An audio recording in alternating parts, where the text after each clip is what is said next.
All right. Are we live? Let's see. Yeah. I don't like how YouTube Studio never actually updates. All right. Here we go. We're live. Okay. Today I wanted to react to Women Didn't Want What Feminism Promised from Akkad Daily. I think this will be an interesting video.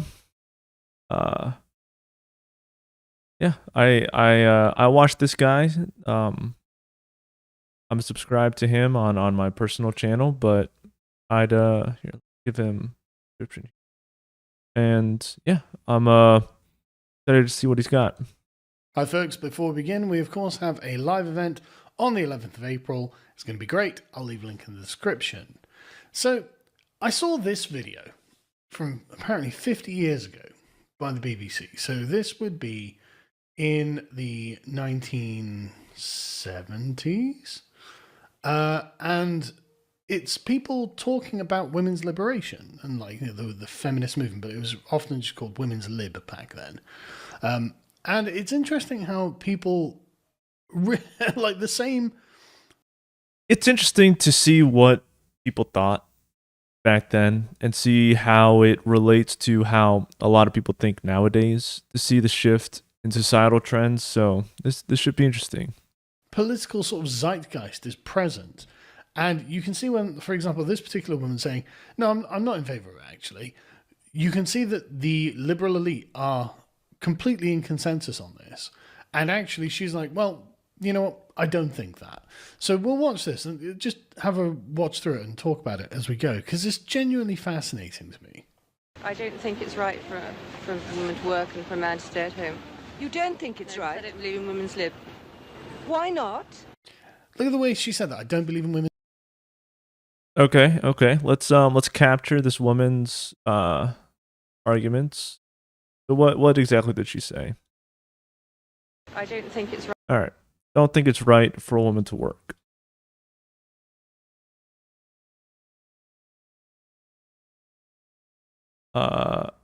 This is from interviewee 1950s or 1970s? 1970s interviewee. Don't think it's right for a woman to work. Let's say female interviewee. Right for a woman to work and for a man to stay at home. And for a man to stay at home. Okay. I think I'm going to try to make these bigger so they're easier to read by default.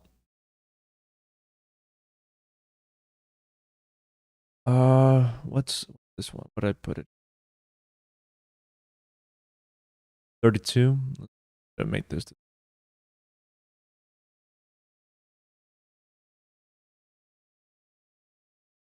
Hmm.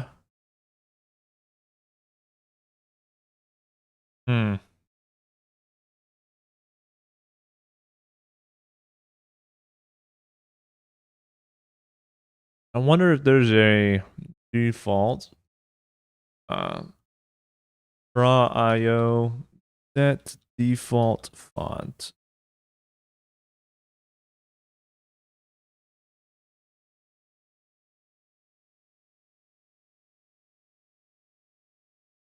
Say.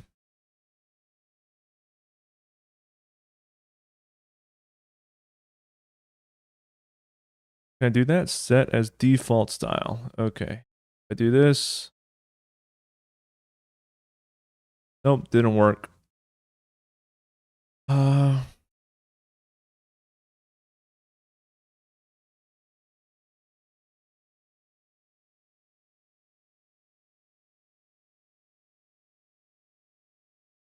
Oh well. I think I'm just gonna try to keep it zoomed in, maybe.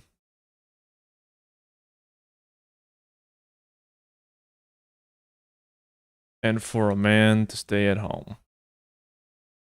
All right, let's see what she thinks. This is a claim. You don't think it's I right. don't believe in women's lib. Why not? Look at the way she said that. I don't believe in women's lib, as if she's expecting to get chewed out for saying that. But that was actually a normal opinion. When you can look at the opinion polls from the time and see that that's a completely normal opinion. Okay. So we have a secondary opinion from Sargon or Daily. He's claiming another claim, normal opinion. This is a normal opinion. Right. So he's claiming this is a normal opinion, and evidence of this are opinion polls from the time.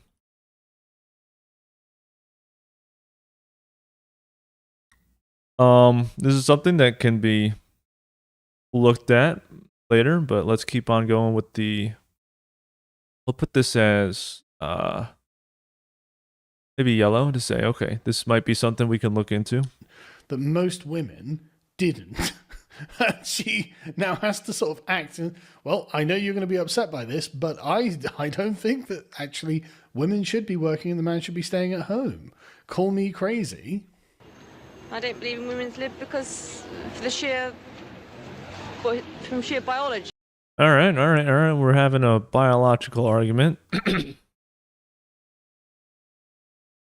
So this is more from.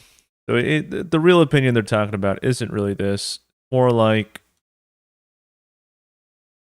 as well as what was the second? I don't believe in women's lib because of the sheer biology, as well as general disbelief in women's liberation movement. I guess, yeah. So, side opinion from Akkad. Normal opinion, and wheel reason. Actually, put diamond.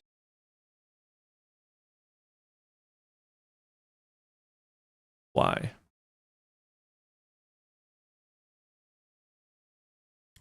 Pure biology. That is the phrase.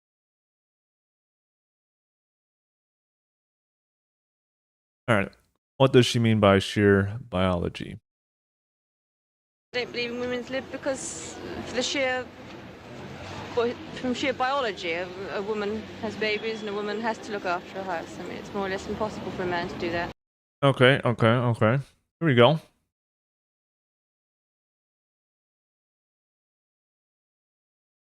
Women have to make babies and look after them and the house.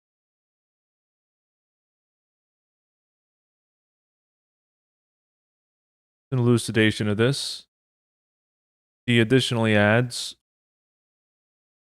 it's practically impossible for men to do this.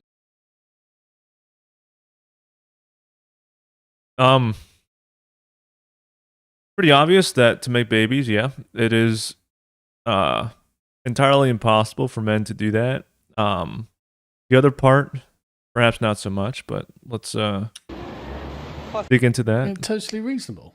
It's a totally reasonable position, yeah. Someone has to look after the kids, someone should work, and Okay. So Akkad is trying to elaborate, saying someone has to look after the kids, and someone's got to work. I think the rise of daycare institutions in Western society sort of goes against this, perhaps not in a better way, but that is evidence for something not totally aligned with that. Because I'm having the kids, maybe I should be the one who looks after them at home. I mean, this chap, again, very Okay. Someone's got to look after the kids and someone's got to work. And since I'm having the kids, I ought to look after them. All right, so here we're seeing sort of a possession of, sort of a normalization of, since a woman has a child, she possesses the child, right? That's effectively it. Since the woman has the child, she's effectively going to look after him. More like a argument of possession more than anything. reasonable people just giving very reasonable opinions. I just think that a woman's place A lot of this is also calling these people reasonable. really is in the home, and the man should go out and earn his keep. And look after Okay, here we got another opinion. Another interviewee.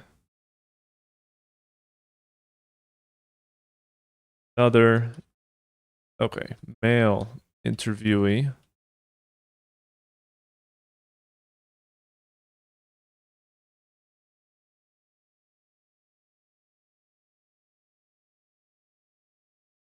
Women belong in the home, and men ought to go out and work.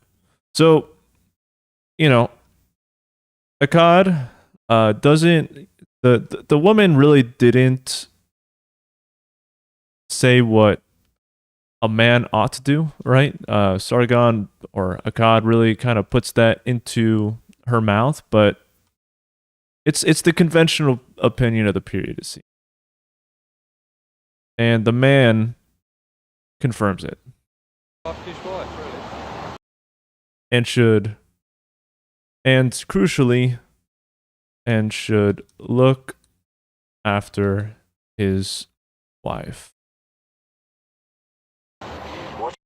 Look, just again, what I love about this is the intrinsic sort of goodness of the society, in that it assumes that this isn't for you, right? It's like, no, you've got to look after your wife. And later on, there's a woman who's like, well, I've got to look after the children. And so it's all this big circle of people looking out for one another. And so they're... Okay. Yep. So here, Akkad is making an observation.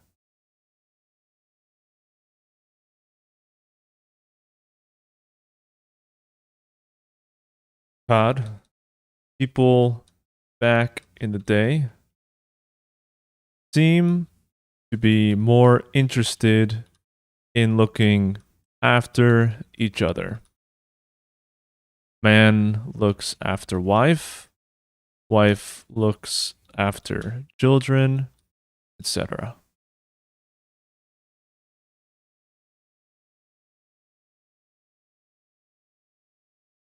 This is evidence.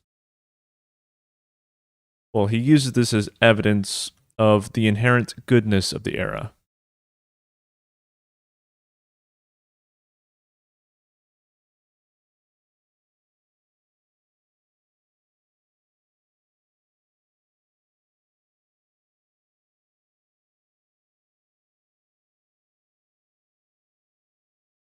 thinking of the relationships that they have with each other. It's like, well, I have to work to make sure my wife is kept, and my wife needs to be kept to make sure the children are kept, and that way we can all be happy, healthy, and prosperous.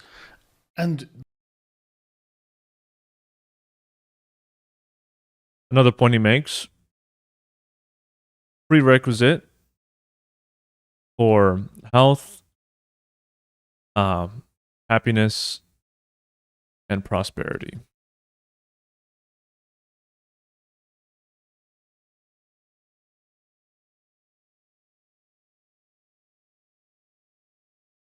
we're Right. doing it for each other, right? We're not doing it for ourselves, we're doing it for someone else. And that's really interesting because that's the complete antithesis of the women's lib. Yep. Okay. So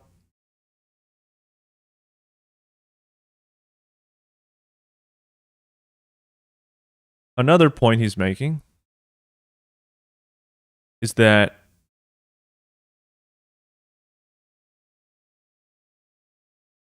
let's put this as a relational diamond.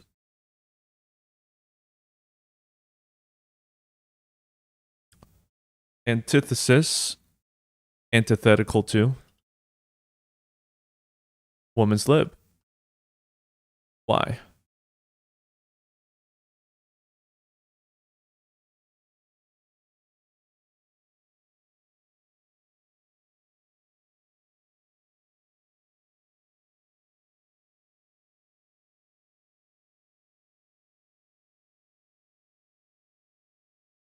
Movement. It was all me, me, me. In fact, I was looking through some of the propaganda posters. Let me grab one. Look at this fascinating propaganda poster. Okay. So he's claiming that the woman's lib was inherently selfish. So we'll say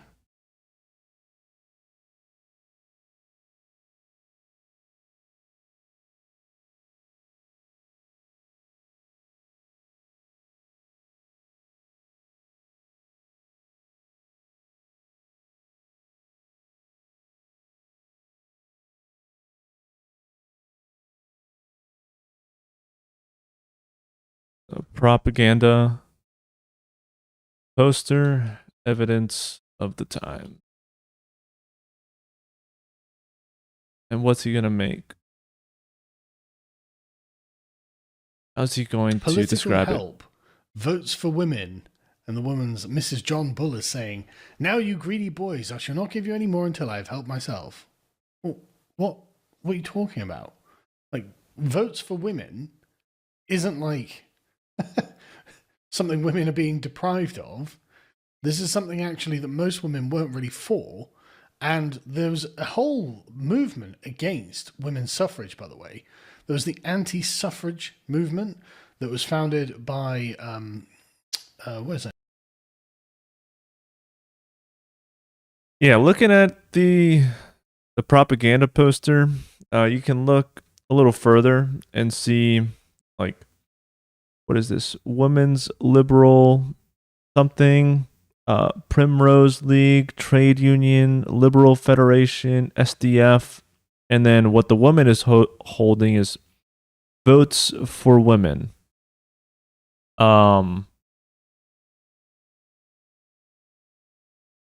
Okay, and you have a blurb underneath it that says all the organizations mentioned on the children's bibs were linked to the major political parties of the day, and the campaigning activities of all were underpinned by women's work.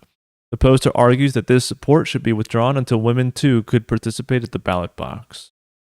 Okay, so it's pretty much arguing that since women were helping all of these other parties or interests, that women should first get suffrage. They should be more concerned about getting their own suffrage before concerning themselves with these extraneous interests of other parties. And so yeah, it is, to Akkad's point, it is something that is serving the self, right? Serving women. It's a self-interested, which isn't to say it's bad, but objectively a self-interested political movement for women to gain suffrage for women, right? Evidence of the times. So he's claiming it's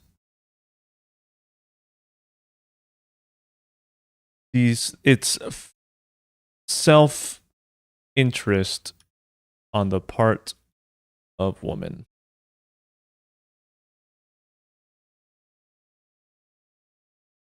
There was a whole movement against women's suffrage, by the way. There was the anti-suffrage movement that was founded by, where's her name? Mary Augusta Ward, otherwise known as Mrs. Humphrey Ward. She founded the Women's National Anti-Suffrage League. This had like 50,000 members and was a political force in her day. And what Akkad is doing also is he's offering counter argument of why women's liberation movement is antithetical to, I suppose, inherent goodness or selflessness, by saying there were counter movements aimed at preventing women's suffrage. So, you can see here what it says here in this article is the dispute. Okay, the argument against feminism's push for equal rights was that having more women in the world of work would disrupt the traditional social order, ultimately harming families and men. So in this one, the woman in the anti-suffrage movement were concerned more so for the fate of families and men more than women or self-interest. The dispute was based on disagreement about how society would function with women taking on more responsibilities. Questions arose about how women would balance caring for children and how men would fit into the picture if women became more active in earning and democratic participation. Yep, so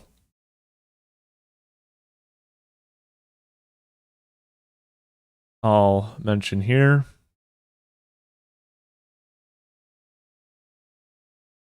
These groups were dedicated more so with families, with the fates of families and men, than with the self-interest of women, right? Just comparing the two blurbs, right?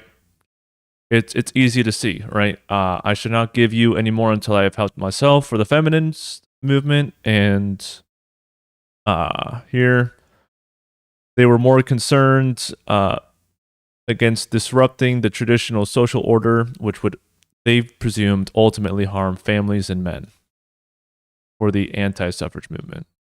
So I think that's an accurate characterization of the two. Mary Augusta Ward, otherwise known as Mrs. Humphrey Ward, she founded the Women's National Anti-Suffrage League. This had like 50,000 members and was a political force in her day. And so it's just really interesting how like the people who were thinking about society itself and what's actually good for society were like, yeah, no, I don't want this, because obviously I don't want to separate. And no, look at the framing. It's the woman essentially denying the children and denying therefore the family and denying therefore her part in the great chain of being and in society itself. All right. So what's he saying? That effectively the propaganda poster, Akkad claims, Akkad, that it denies the framing of this, of the woman wanting to help herself before the family or the boys, right? In this case, the greedy boys, means that it's suffering from pretty much denying the family, all right? Denying the traditional image of the family of the woman feeding the kids. And the people part in, and denying therefore the family, and denying therefore her part in the great chain of being, and in Symbolism of the propaganda denies the family and the woman's role in it, and I'll put traditionally female role in it.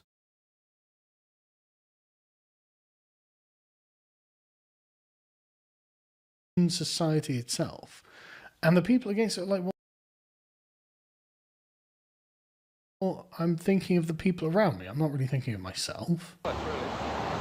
What would happen if it came to a clash between your careers, her interests and yours, career-wise? I would retire gracefully. Okay.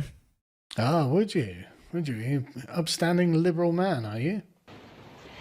Would you be willing to look after the home and the children while she went out and earned the income? Not that gracefully, I didn't.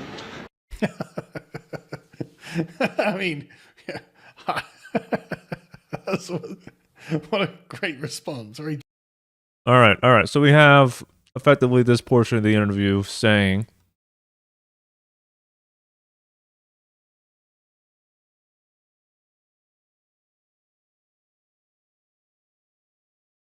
male interviewee would not resign so gracefully to being the one to take care of the home and the children. Should the wife's career take priority. genteel response. But isn't that very interesting? Well, I'm going to pay lip service to all of this until it actually is something I have to do. And then, obviously I'm not going to do that. Because nobody saw this as essentially like overthrowing civilization. People obviously didn't think it was going to be about overthrowing civilization. In fact, all right. So what Akkad is saying here, that paying lip service to feminism wasn't thought of as an existential threat to society. And I suppose that's how Akkad thinks of feminism. we have all of these wonderful polls from the time, right? So yeah, the polls from the time are really, really interesting because when you ask like, well, should women have equal rights, as in, should they be oppressed or something? Everyone's like, no. Should they get the same pay for the same work? And both men and women are like, well, yeah. Should they be? Are you against workplace sexual harassment? Yes. And all these sort of things. So it's like fairly reasonable things. People are like, yeah, I'm for that. But when it's like, okay, well, do you support like an active, organized campaign against the status quo and men themselves? Well, most people aren't in favor of that, including women. So when it comes to trans... Okay. So what he's saying here is that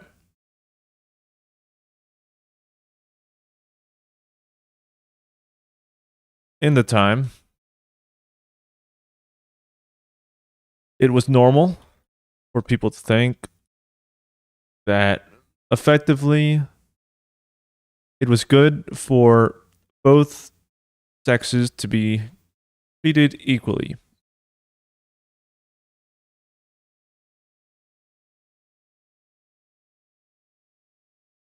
Right, so when he's looking at the polls, I'm trying to see, like, for instance, one of them is for work for equal rights, equal pay for women, against sexual harassment, support abortion rights.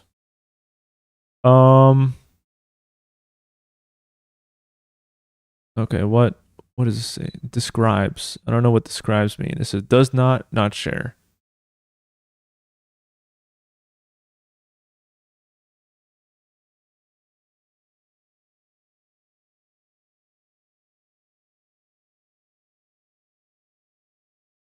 I don't understand what this poll is saying. Like, women's percentage is describes or does not or not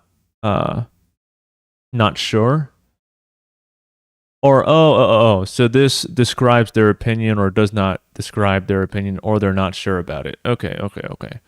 So when you look at them, what is it saying? That equal rights, that 85% of women, 86% of men think that work for equal rights and equal pay for women, non-controversial. Against sexual harassment, both 81, 78% describes their opinion. Work for affordable daycare, not quite as popular. Also supporting abortion rights, 70% on both sides, women and men. Don't respect married women who stay home and take care of families. So here, we still have almost 50% of both men and women don't respect married women who stay home and take care of families, right? So it's not like it was a dominant opinion of the day, as Akkad is trying to perhaps make it out to be. And even back then, you have like a third of women don't like most men, and also a third of men don't like most men. What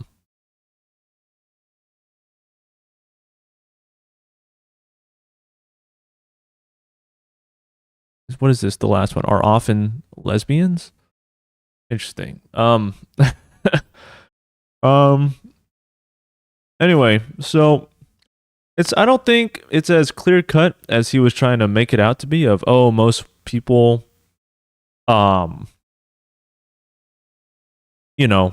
people thought that was the prescribed role to do was women going in and taking care of the family, staying at home. But like he says, it's a normal opinion. Almost nearly half of the people thought that was a respectable thing to do, right? Because the not sure is pretty low, like 7 to 10%.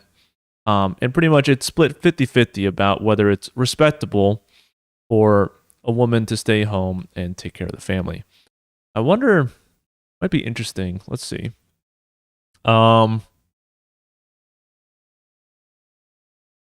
Polls on whether it is respectable for a woman to stay home and take care of the family. Let's say 21st century.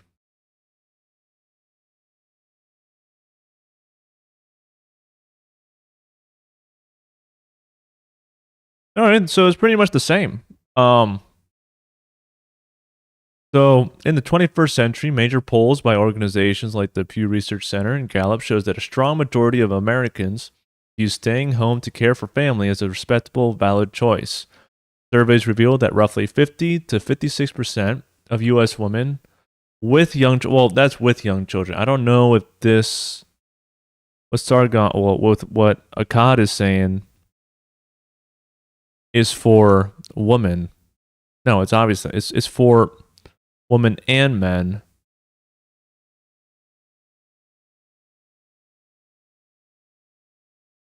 So okay. Oh no. So this was back in 1993. And it says, I'm going to read you a number of words or phrases. As I read, please tell me whether, in your view, that description describes or does not describe feminists. So this is what people think feminism means. And so even then, half of the women and men thought that feminism meant don't or not respecting married women who stay home and take care of families. So they thought that it was split half and half, pretty evenly among men and women, that half thought that feminism implied respecting married women who stay home and take care of families, and half thought that it did not imply that. So let's look that up. Honestly interested. What about polls that interrogate what it means, what feminism means?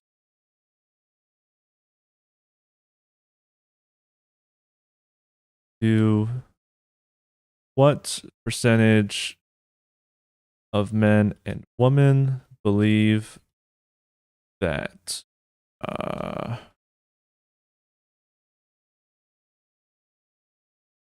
it is respectable for women, for married women, to stay home, that feminism implies or believes that it is respectable for married women to stay home and take care of the kids.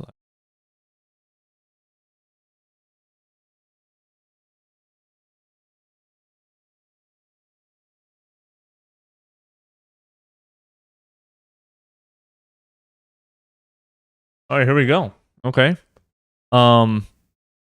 Extensive polling from organizations like the Pew Research Center shows that roughly 60 to 70% of Americans believe feminism means women should have the freedom to choose any path, including being a stay-at-home mother.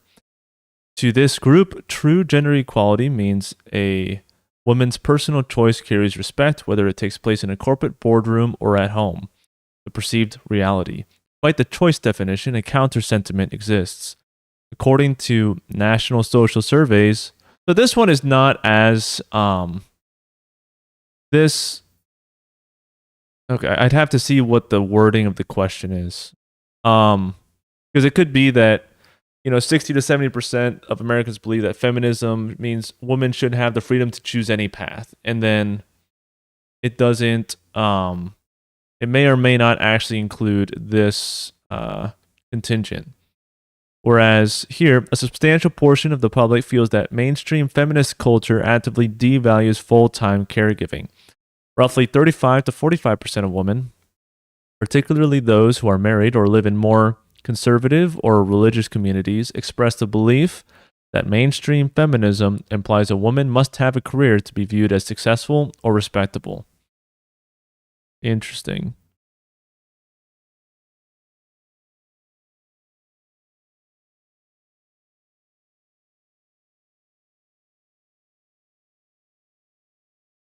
Interesting. Okay.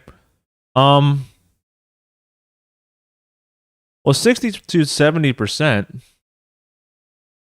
if you were to take this naively, would actually mean that it is more thought of nowadays for feminist ideally, or implies more that feminism actually does support or respect married women who stay home and take care of families, right? That's going from 45 to 60 to 75% or something like that. But it really depends on how it was worded.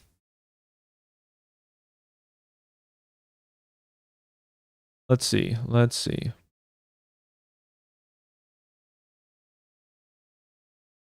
What is this saying?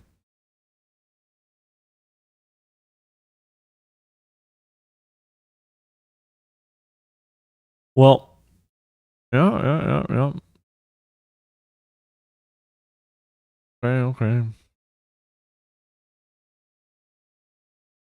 Yeah, I think this is like okay, we have this Facebook user pretty much saying no, feminists are not against stay-at-home moms, and then this woman says depends on the feminists. I've been told by several that I'm harming the cause by getting married, having children, and staying home with them. Many more said they wish better/more for me than being a wife and a mother. Interesting.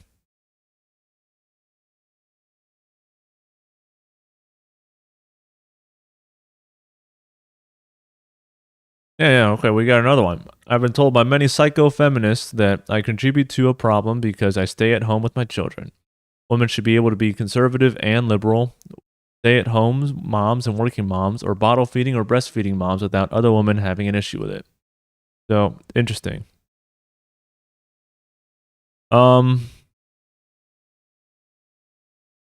Yeah, so we have a range of different opinions, I guess. I think this right here of 60 to 70% of Americans believe feminism means women should have the freedom to choose any path. And yet, right, the respect thing. So I think that's what this question was probably focused on, was women should be able to choose any path, which, fair enough. I doubt that it actually included this. Or maybe it wasn't, the question isn't as forthright as this one of thinking that feminism doesn't respect married women who stay home and take care of families. Interesting. And this is another one. Like, it says almost a third of Gen Z men agree a wife should obey her husband. Right. This is another one. So I think what Akkad is trying to get at is that back in the day, even the men in the interview were saying someone has to look after the kids and someone's got to work. Oh, sorry, that was the original woman's interview. It was more like people back in the day seemed to be more interested in looking after each other. The man looks after the wife looks after the children, etc. It was more of about taking care of each other, and even here, yeah, the woman is looking after the man as well, because she's saying, look, the men can't have babies, so I got to do this, right? This is my responsibility. And I think that's a massive gap to how Gen Z men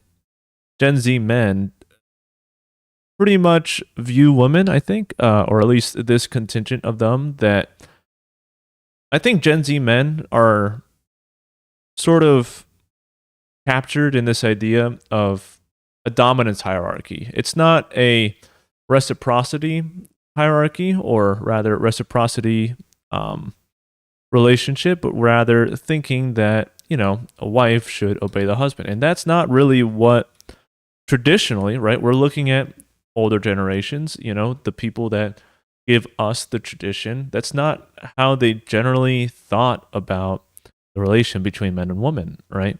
They're much more attuned to the reciprocal nature of the relationship. It wasn't about dominance for them.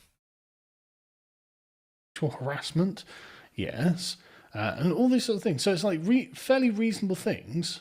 People are like, yeah, I'm for that. But when it's like, okay, well, do you support like an active, organized campaign against the status quo and men themselves? Well, most people aren't in favor of that, including women. So when it comes to trans the woman's movement here, right, as in, what do you think women deserve to get? And most people think, well, individual training versus women organizing. The best way to handle problems of discrimination is for each woman to make sure she gets the best possible training for what she wants to do, or only if women organize and work together can anything really be done about discrimination. So which one of those do you stand on? Well, 76% of women said individual effort and 20% said organize. So that is... In general, I definitely am a big proponent of personal responsibility, of individual effort, right? So I think this is the wise the wise decision is that if you want to better your own circumstance, you shouldn't look to you shouldn't be obsessed with those things that are outside of your control, right? That's a pretty stoic the pretty stoic belief system, I'd say, is you focus on what's in your control. And the thing that is most in your control is one's individual efforts to do something, right? And so I think this goes to show that idea, right? And you can see that even from the 70s to the 1989 that it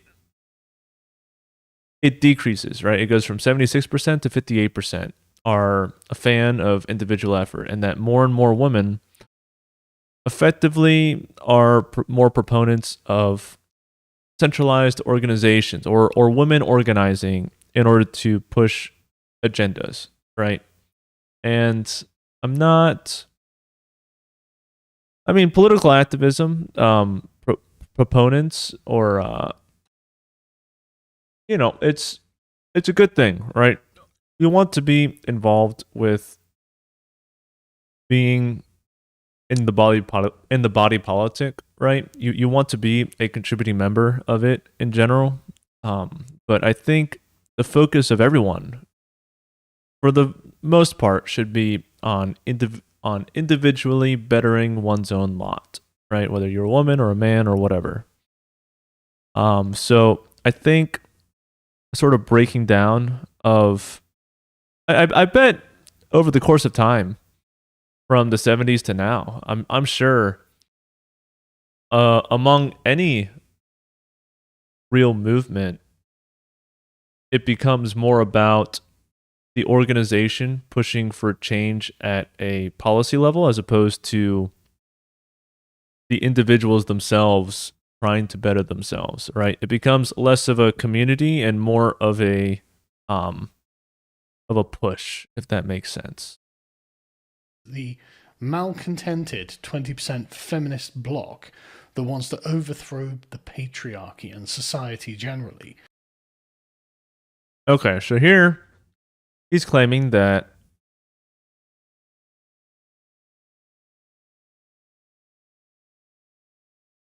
okay, so this is just something else that Akkad claims that here. And we have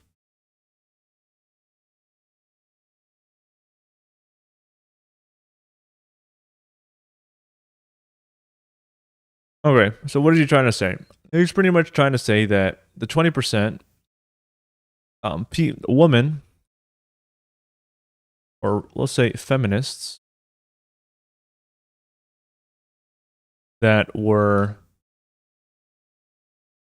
malcontent with the status quo / tradition were the one pushing for organizational change. Stand on, organize each woman to make sure she gets the best possible training for what she wants to do. The best, okay. So I think this is a stretch, right? He's trying to make, but he's pretty much saying from this statement or from this questionnaire,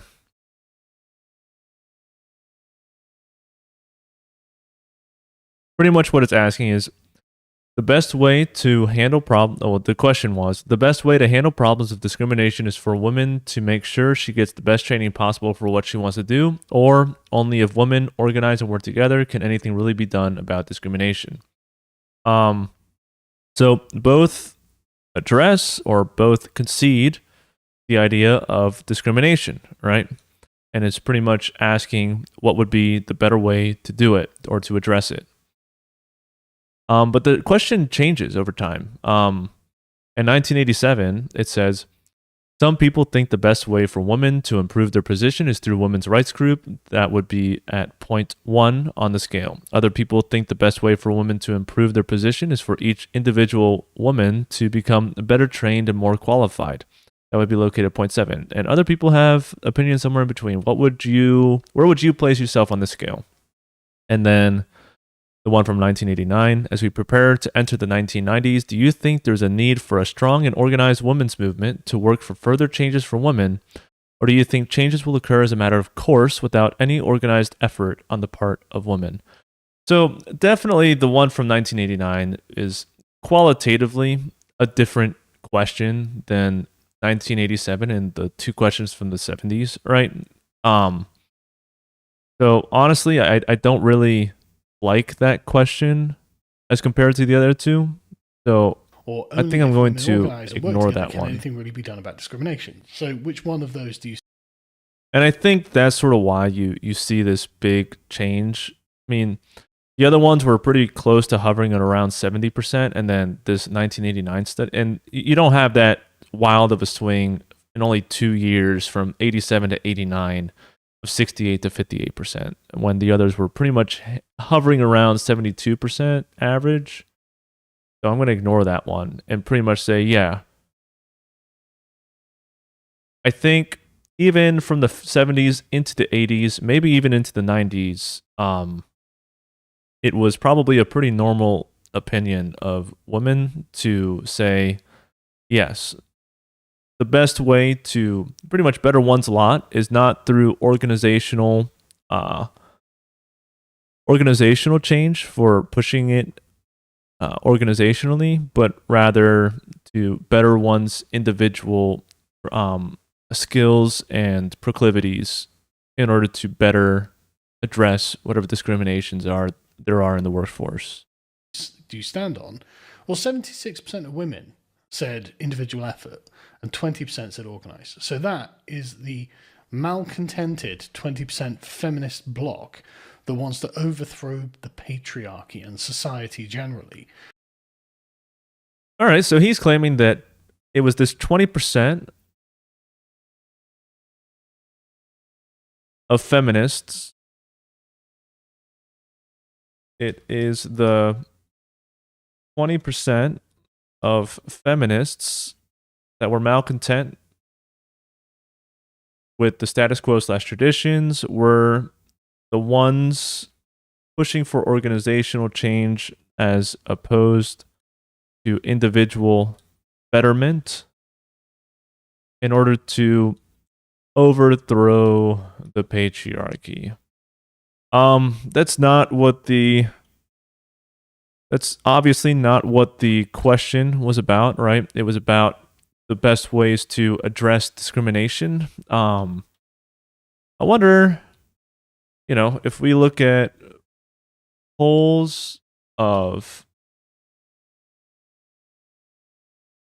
all right, well, we'll see how many American feminists wish to overthrow the patriarchy. Polls. Let's see.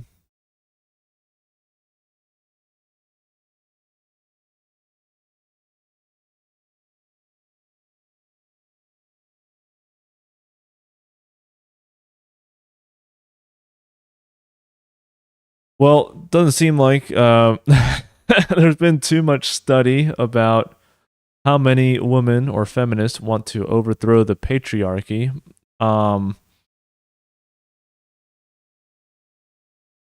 Hmm.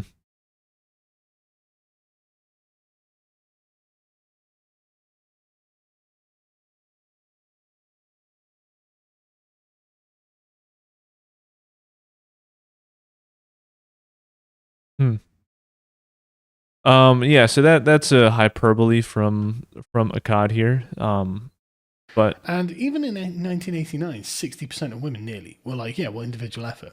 And of course, 3/4 of men, in fact, more women back in 1972 than men, viewed this as an individual effort. So you can see, like, people like, yeah, okay, I want women to be treated fairly, obviously, but I actually don't really want women to just like organize and destroy society. Weirdly enough, I don't think that actually the men need to be overthrown as the breadwinners and things like that. Yeah, that's not what any of this was talking about. So I'm gonna say that this is not what the polls were talking about. I'm gonna just put that as a red. But if an individual woman happens to be good at something, wants to get a job doing something, and make a career out of it, well then fair enough. Like good luck to her.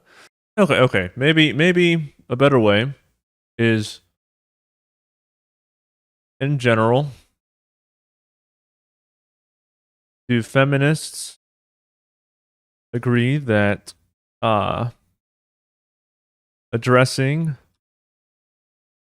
systemic discrimination against women is paramount to a overthrow of the patriarchy?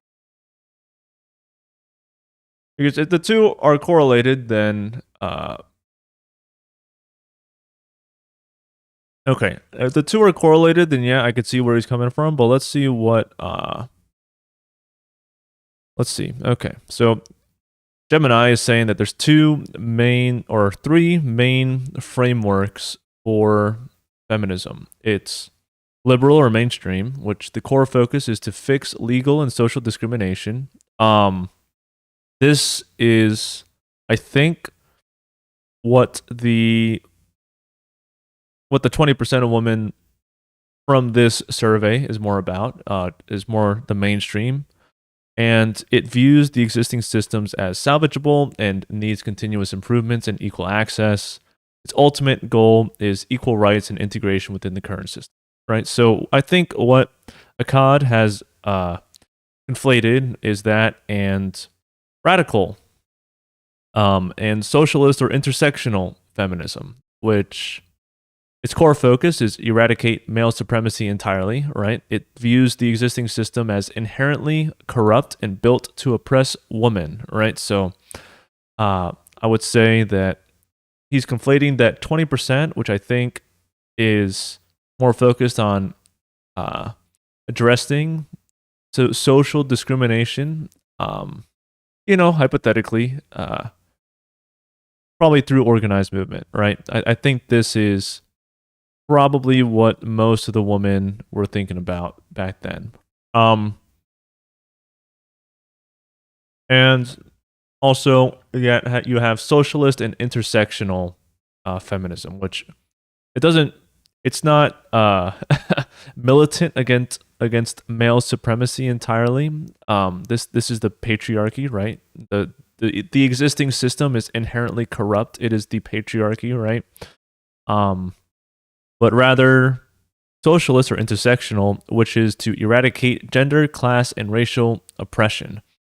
And it's mainly because it's communism, right? It thinks that capitalism is effectively patriarchy and that it's mainly the economy that needs to be restructured in order to improve gender roles, right? This is mainly just socialism, right?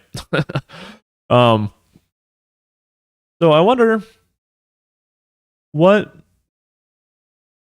percentage of feminists over the decades subscribed to the mainstream version versus the radical version of feminism. Maybe it's been on the rise or on the decline. We'll see.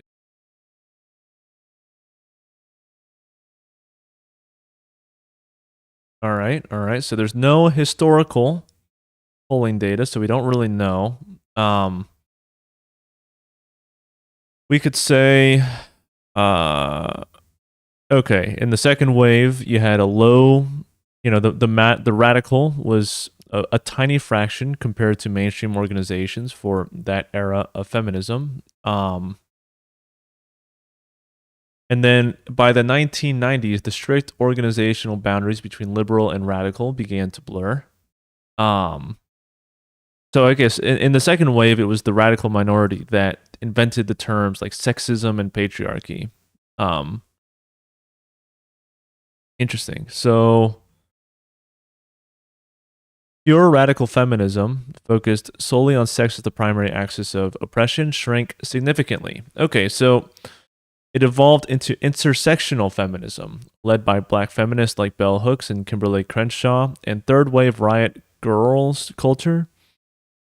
Interesting. So, radical language is now mainstream. Okay. Terms originally coined by 1970s radical feminists, such as patriarchy, rape culture, and toxic masculinity, are now used by a majority of mainstream feminists. Okay, so I think pretty much the mainstream or liberal view of feminism is now the default identity by the public, and it's mainly radical feminism or intersectional. Is probably what most people view as the militant feminists, right?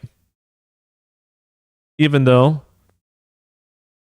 you can see here what it's trying to say is that most mainstream liberals or liberal feminists have adopted the radical vocabulary of the past radicals, and the share of feminists that are strictly radical is on the decline, it seems. It says the modern radical feminism, particularly variants focused strictly on biological sex or separatist philosophies, represents a very small, highly insular minority within the broader movement, often confined to specific online subcultures or niche political groups.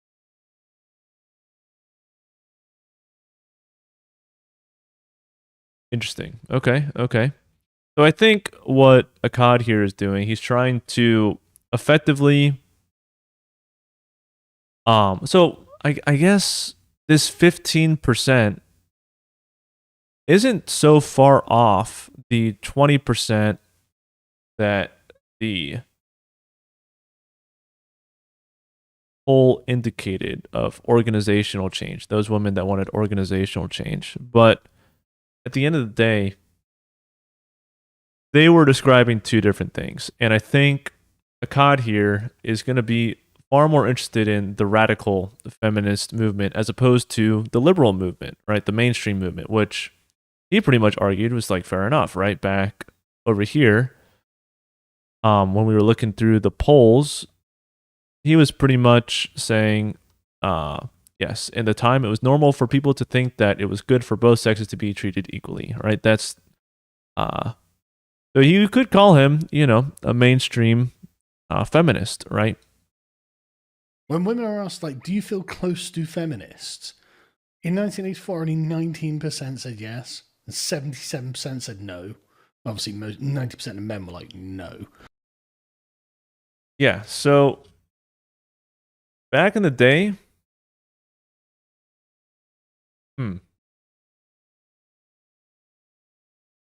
it is interesting, right?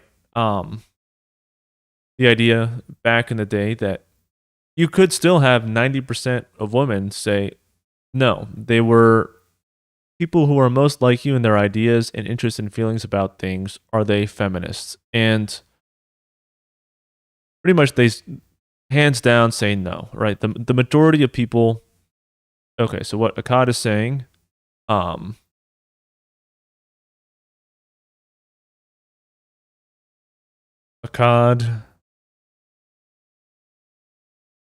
most women back in the day did not view their beliefs as feminists, as feminism.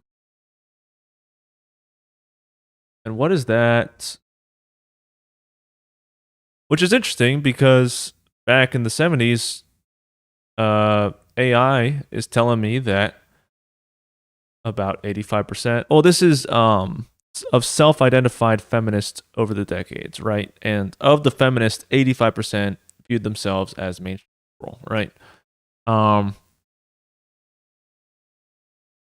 gonna ask AI to over the decades, how many women viewed themselves or their ideas as close to or as close to feminism.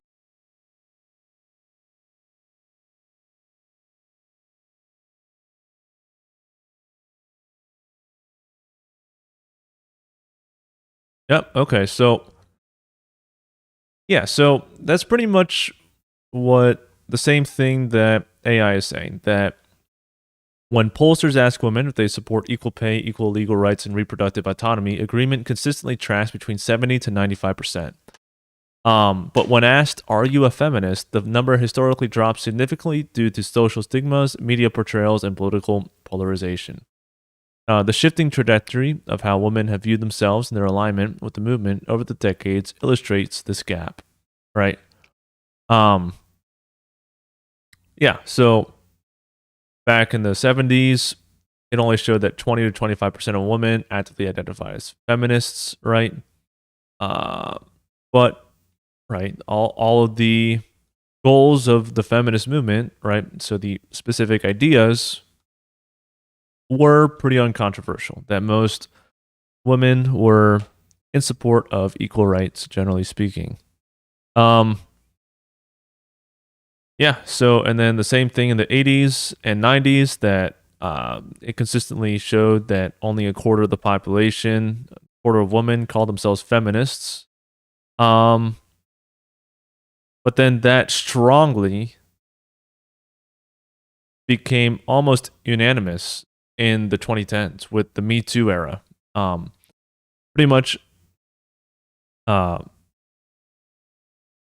support for the core ideas reached. Okay, so the core ideas reached near unanimity. That's I mean, even back here, we have, well, most don't think so, but then we had 77% of the women and the men were pretty much in agreement with equal treatment of both men and women. But it went from a quarter of women to 60% of women said the term feminist described them well in the 2010s.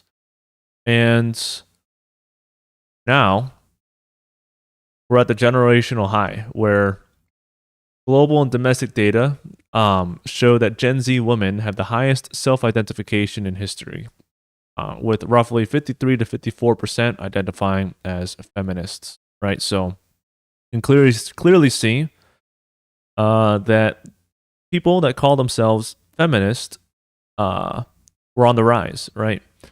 And I think this number is fairly close. I would say it was more like 75% back in the 70s, at least from the polls that we were seeing from presented by Akkad. But in general, I'd say that we're going to assume 75% instead of 65% because those are the actual numbers that we saw back in the 70s. But pretty much the ideas of feminism has pretty much maintained a pretty dominant position in American society, like from 75% to 92%. So, like that, there's not much change in that, but it's mostly the stigma behind the word feminist changed from 20 to 60%, right? So, or rather the inverse of that. So, it used to be a very stigmatized word, and now it is a less stigmatized word. But really, what you have to sort of think about is, has the definition of feminism changed, right? Or is it still just about the liberal or mainstream definition of feminism? And I think we could see here that there's a default identity of just, yes, people believe in the ideas of feminism, but not necessarily the movement itself back in the day. And now more and more women are now not only agreeing with the ideas of feminism, but also agreeing with the movement Wait, what? What's this now? Only 29% of American women identify as feminists. 6 years ago.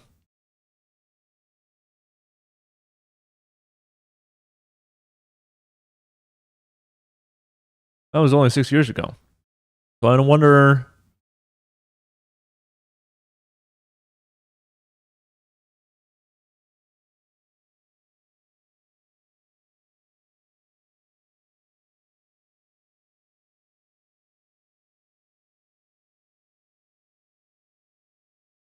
When was this? Maybe AI is just hallucinating. Oh, this is just of Gen Z women, right? But historically, yeah, I think, yeah, okay. So younger people identify themselves as 54%, or about 60% of younger people identify themselves as feminists, right? But still even today, apparently, as part of a total population, only 40% about of women. Oh no, this one says younger women. Okay, younger women are more likely to identify as feminists. I don't know. I think this AI representation may be a little off, but at the end of the day, hmm. Man, I've been rambling so long. I don't even know what point we were trying to make anymore. But more like an exploration of the numbers, and also putting into perspective this of malcontents and trying to overthrow the patriarchy. I think that was the big one. I think we can pretty much definitively say that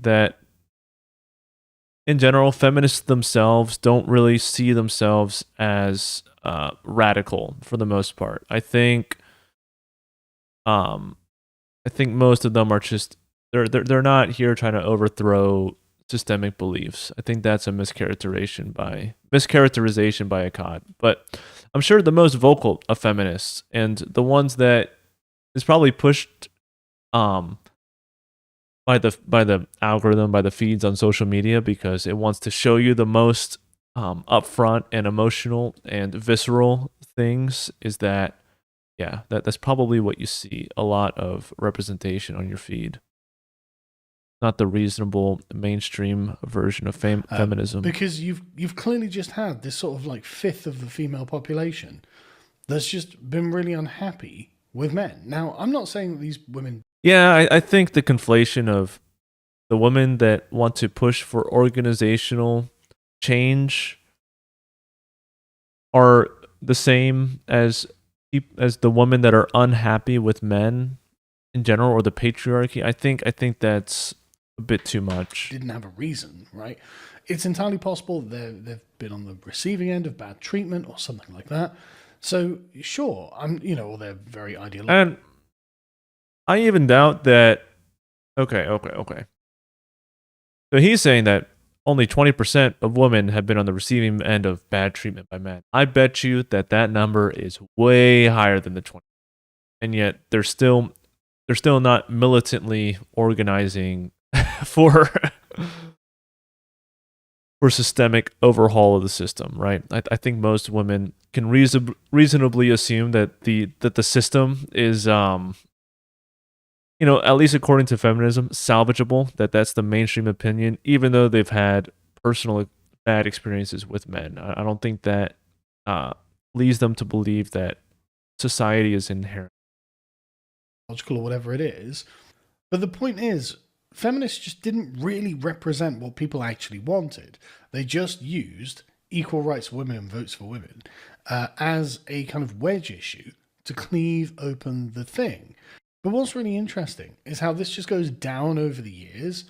By 1996, only 14% of women are like, I feel close to the feminist movement or whatever. And it's like, all right, that's interesting.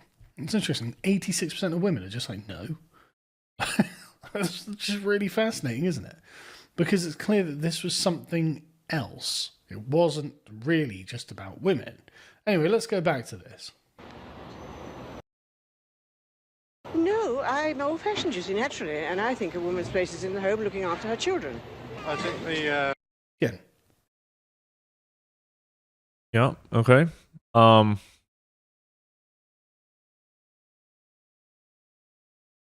have another claim. Well, that sort of goes along with what the other interviewees were saying. Let's see what he she says. has obligations to other people. It's not just about herself. Yeah, so that's a big thing too. I think what's most admirable, like Akkad mentions, is how selfless people's concerns were. It seems that it was always about themselves. I'm sorry, always about trying to be there for others, whether it be your children or your husband or the husband for his wife and for his family, right? I think I agree with Akkad that is admirable, right?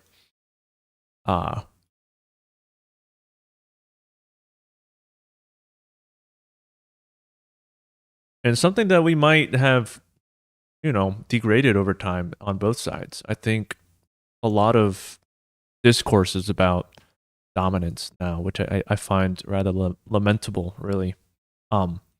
Which who should be serving who? Like, men claiming that women should be serving them, whereas women claiming that men should be serving them. Right?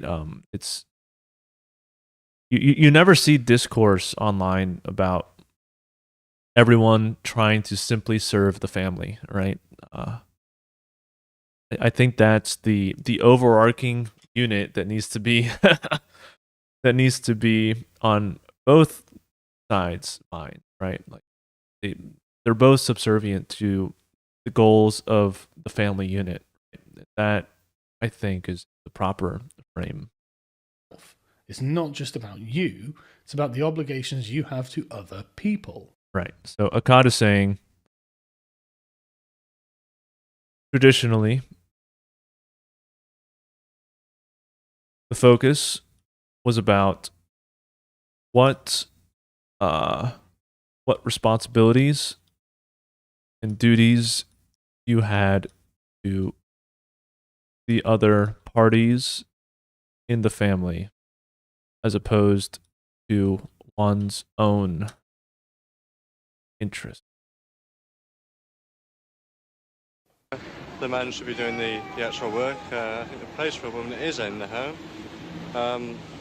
Of course, I'd like the wife to do some part-time work, but it's very limited, and everything has to revolve around the children. Right, there you see.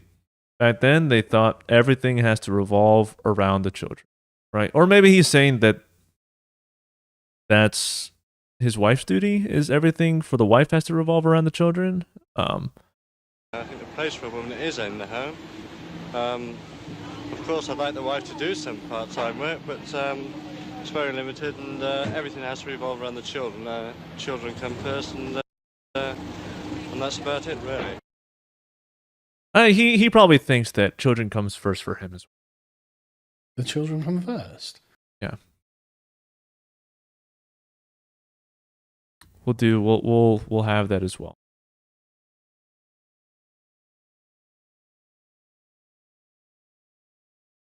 Male interviewee claiming that everything revolves around the children.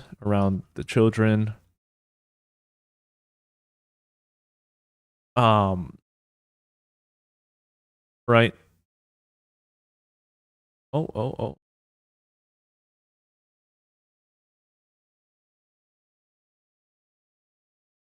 And he also claims that, and this is sort of the focus of what he was saying, but also he made another claim of man should be the one to,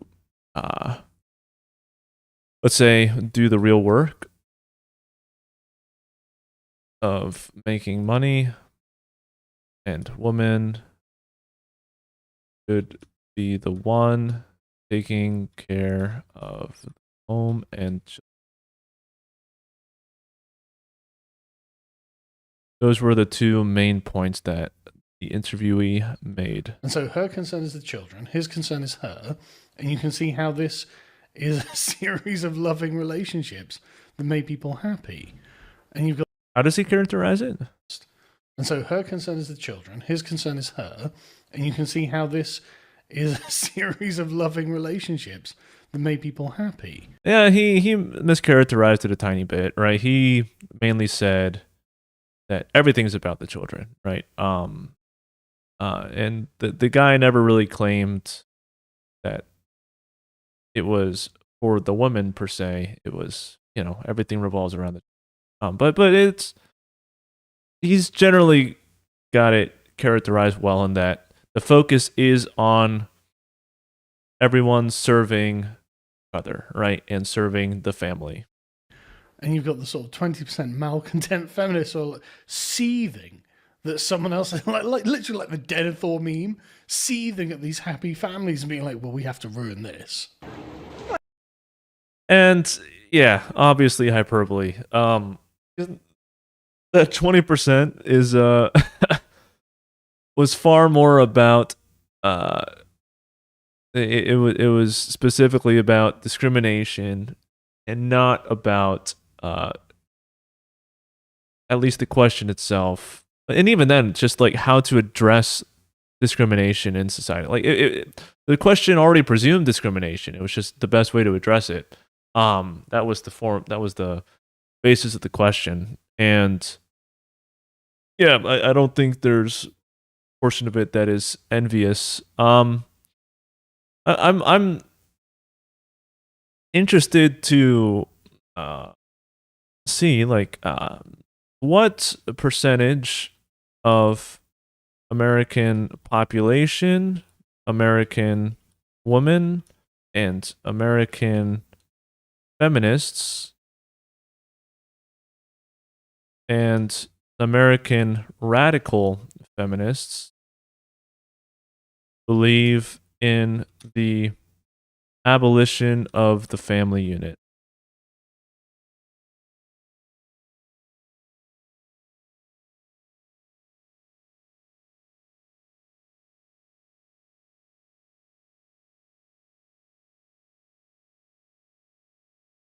Yeah, so there's pretty much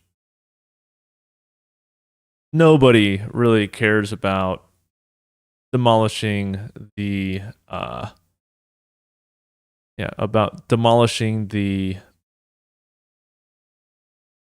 actual family unit, right? So near 0% support for all populations, and even then, for radical feminists, it's only a niche academic support, even within the radical feminists, right? Mainly steeped in 1970s and Marxist/socialist feminists, right? The theory, thinkers like Shulamith Firestone, author of The Dialectic of Sex, 1970, argued that the traditional nuclear family inherently oppressed women by forcing them into unpaid domestic labor and dependency on a male breadwinner. They envisioned a society where childcare and domestic work were fully collective or managed by the community. All right, so even then, this woman wasn't even advocating for oh, I guess she was. I mean, this is a woman that, she pretty much thinks daycares are great, right? Like, people gotta, both the man and the wife have to go to work, and and you gotta have the daycare take care of the kids, right? I'm not really a big fan of daycare. Ideally, you have the children, the babies, hanging out with both parents, and everyone just hangs out all the time. That would be awesome. But yeah, I think this is a rather silly take. And pretty much public opinion agrees. Near 0% support, even among mainstream feminists, right? Silly. The demographics today, this philosophy has never had widespread traction. Even within modern radical and socialist feminist organizations, those who literally advocate for abolishing families represent a fraction of a percentage of the broader movement, mostly confined to niche academic circles or fringe political publications.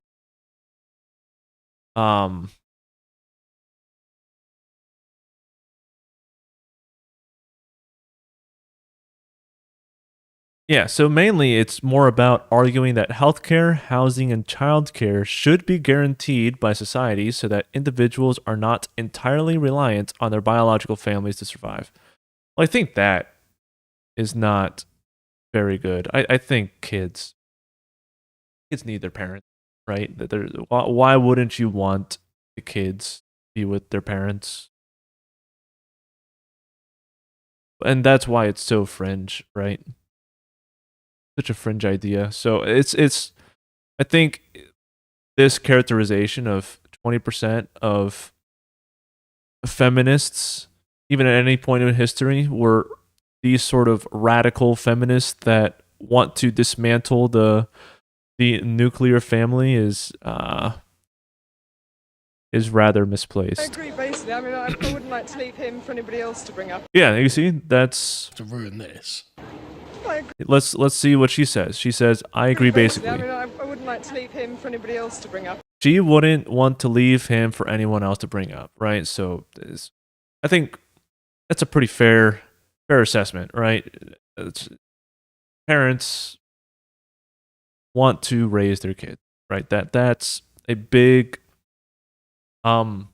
motivation to have children, right? You want to have a say in how your children are raised up, right? You want to be there, you want to guide them. That's the whole beauty of parenthood.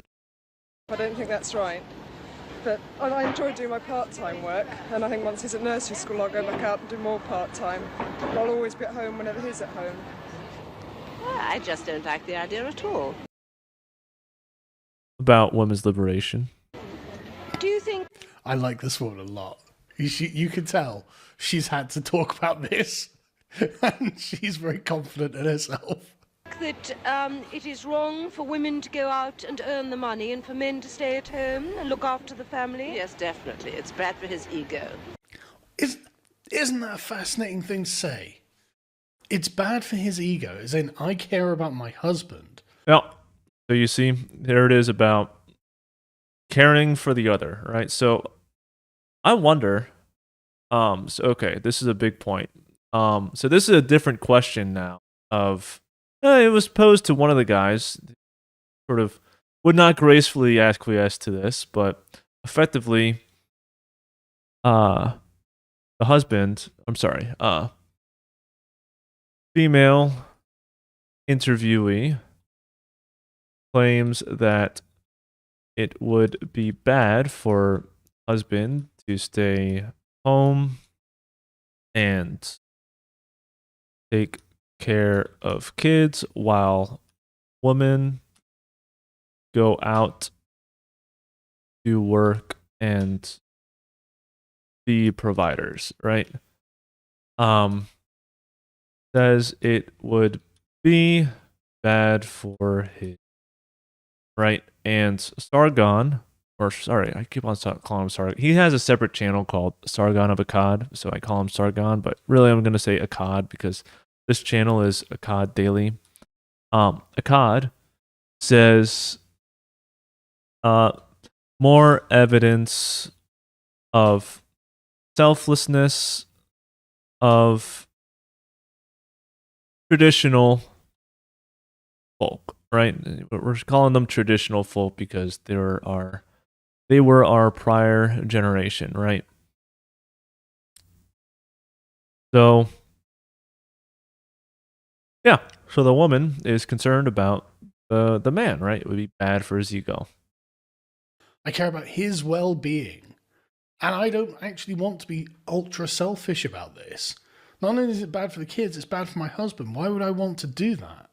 And again, I love this woman. She's just like, I've thought this out. I know exactly why. And you're a bad person.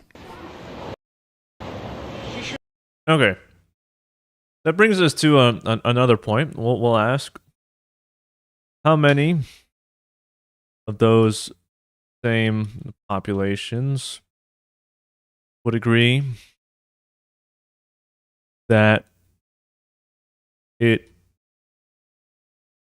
should be normalized, let's say, for women to be the main provider and for husbands be stay at home dads looking after the kids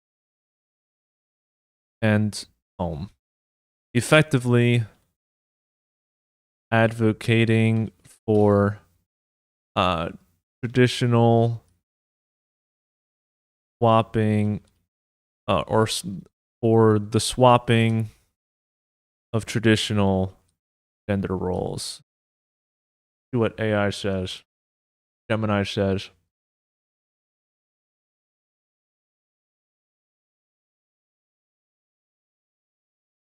All right, here we go. The idea of completely swapping traditional gender roles, where the norm becomes the woman as the primary breadwinner and the man as the stay-at-home dad, receives a mixture of high practical acceptance. Like, there's no, I suppose that's true, there's no, like, prohibitions in society against this.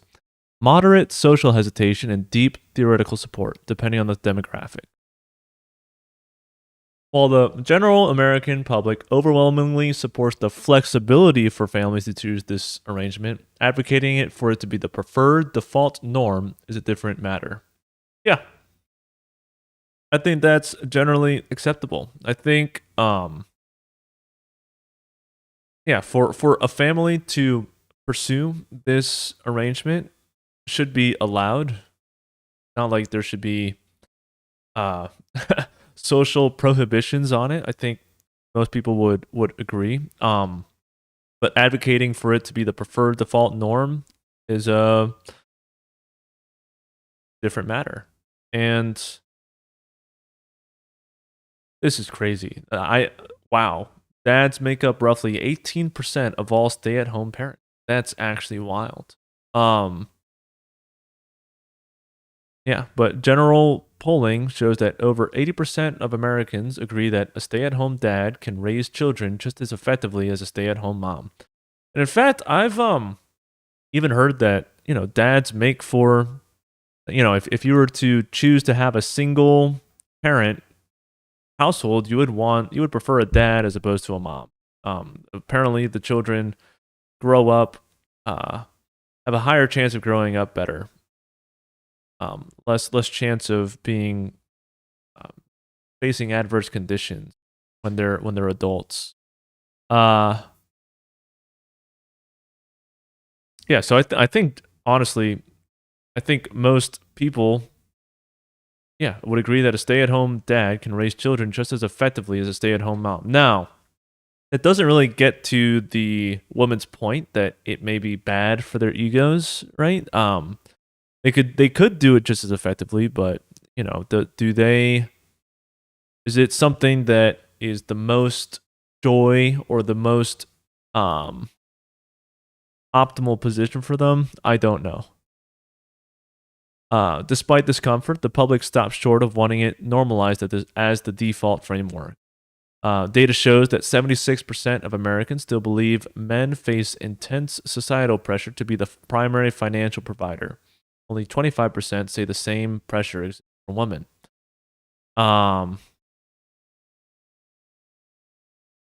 Yeah. Even when couples actually achieve financial equality, a survey still noted that women still end up being or doing a disproportionate share of the housework and childcare, proving that swapping roles completely is culturally difficult for the general public, right? Yeah, mainstream liberal feminists heavily advocate for the normalization of this role reversal. And it's interesting because the radical feminists do not universally view swapping roles as a victory. I think they they critique the male breadwinner. Well, let's see what it says. Radical feminists argue that the traditional role of the provider is inherently tied to systemic power, capital, and control within a patriarchal capitalist society. And that many radical thinkers argue that simply putting a woman into the provider role and a man into the homemaker role does not dismantle the patriarchy. It just turns the woman into the patriarch of that specific household.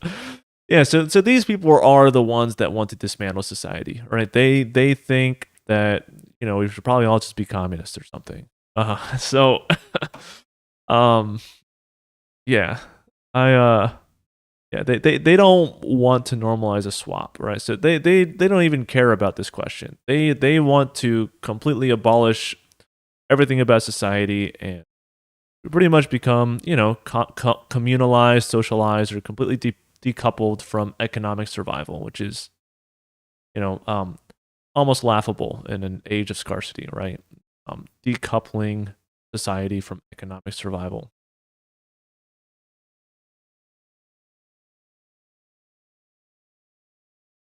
Interesting. So what do I think?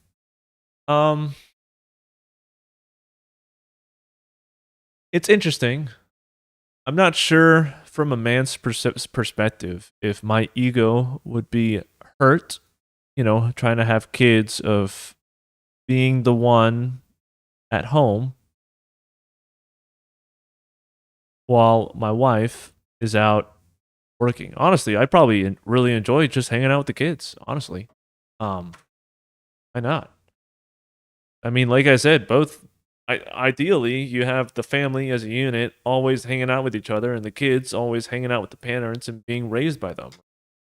That's the dream. All parents want to be around their kids. If it's a good family. I wonder what do male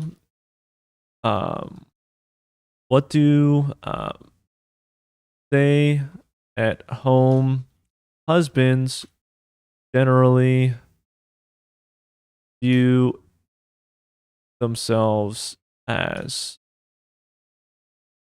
Do they feel like their ego is hurt, or are they generally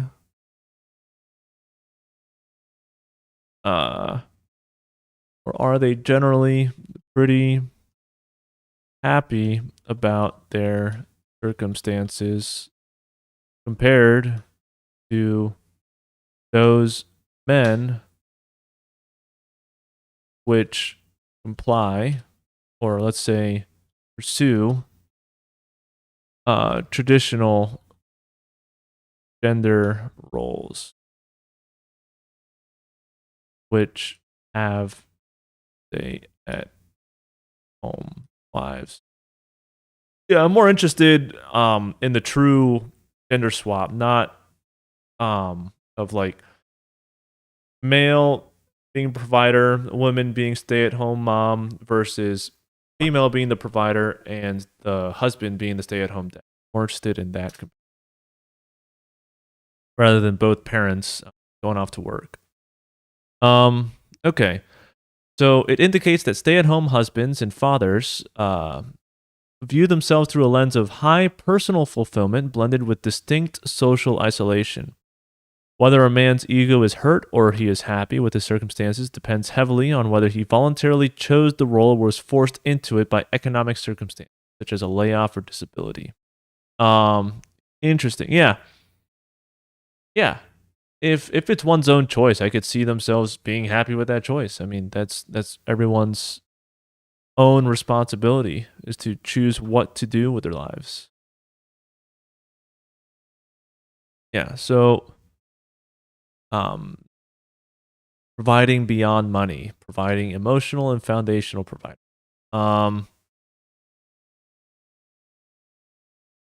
Okay, yeah, so a lot of them have a foundational sense of pride, and they generally have a deep, irreplaceable bond with their children that traditional breadwinners rarely get to experience, right? I mean, who doesn't want that, right? I think any father would want that. Any mother would want that. Any good that is. Yeah, so we have two different internal experiences. So we'll go with when it is involuntary. If a man becomes a stay-at-home husband because he lost his job and cannot find another, the risk of ego hurt skyrockets. Research by the University of Bath notes that men forced into domestic roles by circumstance are significantly more vulnerable to feelings of inadequacy, resentment, and depression because their self-worth remains tied to a career that they lost. Yeah, so okay, we'll do now the comparison to traditional breadwinning husbands. The primary stressor for stay at home is social isolation and stigma, right? What they're doing is not particularly accepted by society. And also, primary stressor for traditional husbands are financial pressure and burnout, bearing the absolute financial burden of the household, missing out on major childhood milestones due to long working hours, right? So that, yeah, I mean, yeah, what man wouldn't want to be around their children, wanting to be a parent to them, right? I mean, that would suck. Missing out on kids' birthdays or their, little league games or whatever. Relationship satisfaction. Traditional breadwinning husbands are historically stable but rigid, right? It aligns better with societal expectations, but there's a lower emotional flexibility if financial hardships because pretty much their role as the breadwinner is now challenged because, hey, you're not making enough money, right? Financial hardship. Relationship satisfaction, variable with stay-at-home husbands. High if the division of labor is respected, lower if subtle resentment creeps in over financial dependence, right?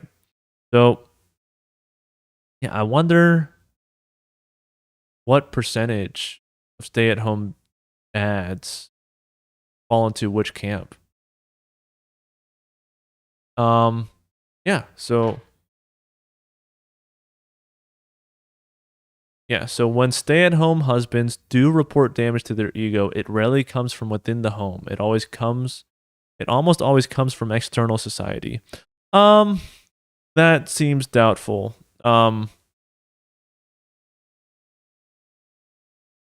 Yeah, like maybe they'll like maybe for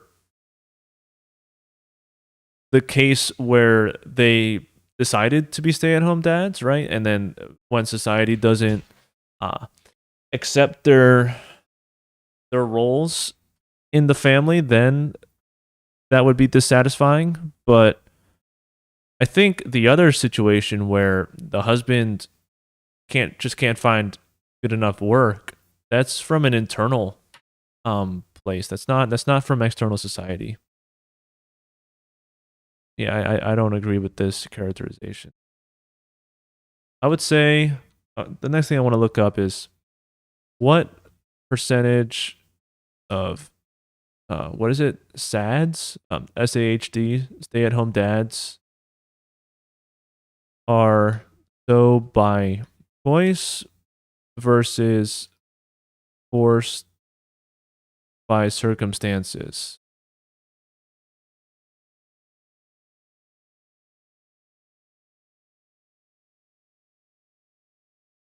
Yeah, you see, the stay-at-home dads that are home purely by choice are a minority of stay-at-home dads. So, and this is in stark contrast to stay-at-home mothers, 79% of whom report being home explicitly to take care of the family, take care for the home and family. Yeah, so so that makes sense. I think stay-at-home dads that are home purely by choice, I don't think most men think of themselves as that. I think most men want to have great relationships, want to be around with their children more, right? But I don't think that's even among the stay-at-home dads that's not the main reason why they're there. Yeah, and I could definitely see how 77% of them, which are forced by circumstances, don't. It would be pretty devastating to their ego, right? Because it wasn't their choice, right? It just wasn't their choice. So I think in the end, what we're seeing is that the woman that we started this conversation where she's saying it's bad for his ego to stay at home, it's probably correct, because it may be fine for those that are home purely by choice, but that's not the majority of stay-at-home dads. 77% are forced by circumstances, and probably wouldn't be there otherwise if they had a choice. Thought this out. I know exactly why, and you're a bad person. So let's yeah,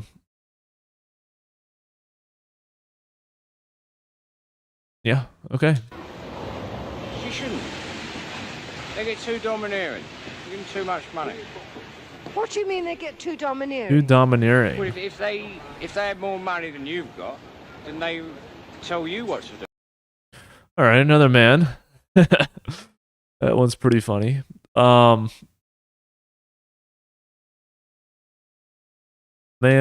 interviewee.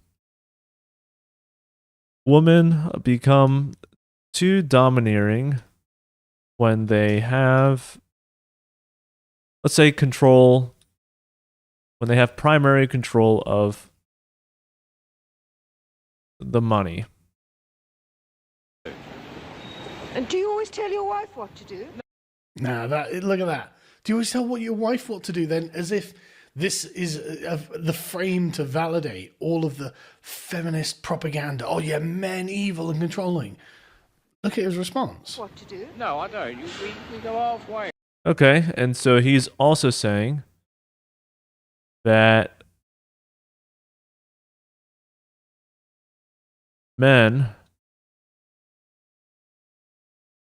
let's say, do not lord the money over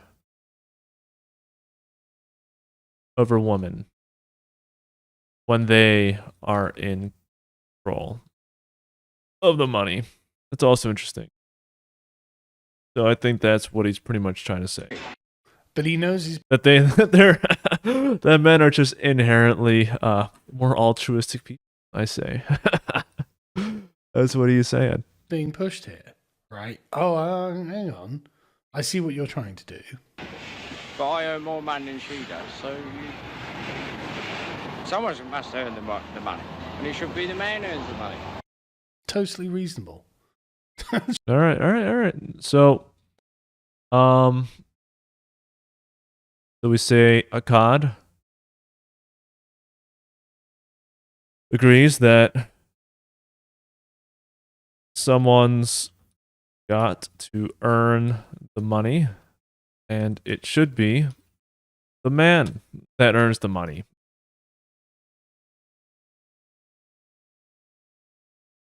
We'll try to research that question a bit. By almost all of society at the time. I would imagine that's a very traditional. Well, no, it definitely would be a traditional role for men. And yet, here we are. Okay. So let's see. I wonder if there's a. Can I ask? What percentage of wives feel that men are domineering when they are in primary control of the household finances, aka are the breadwinners, as opposed to how many husbands feel that the women are domineering when they are in primary control of the household finances, aka the woman breadwinner. I doubt there's a poll for this, but we'll see. Let's see. Let's see.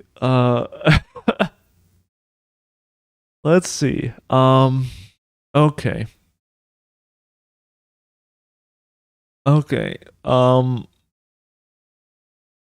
Okay, a stark contrast emerges in how men and women experience a partner holding financial dominance. Wives' perspectives, the burden of deferring control.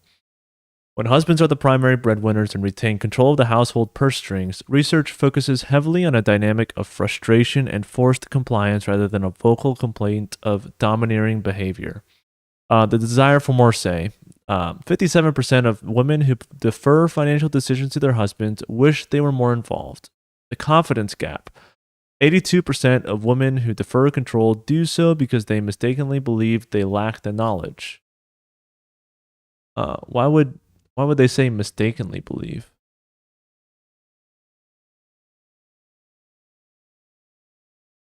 Interesting.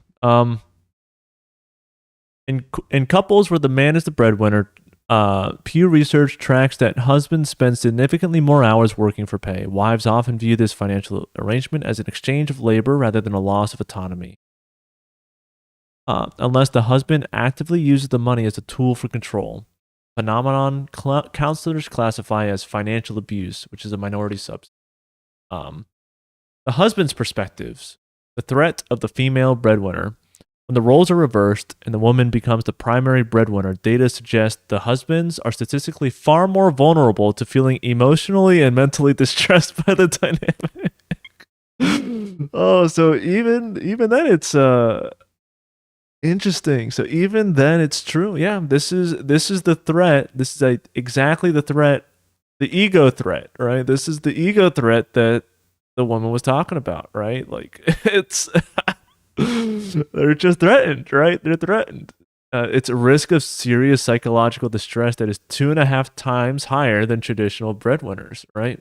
Yeah.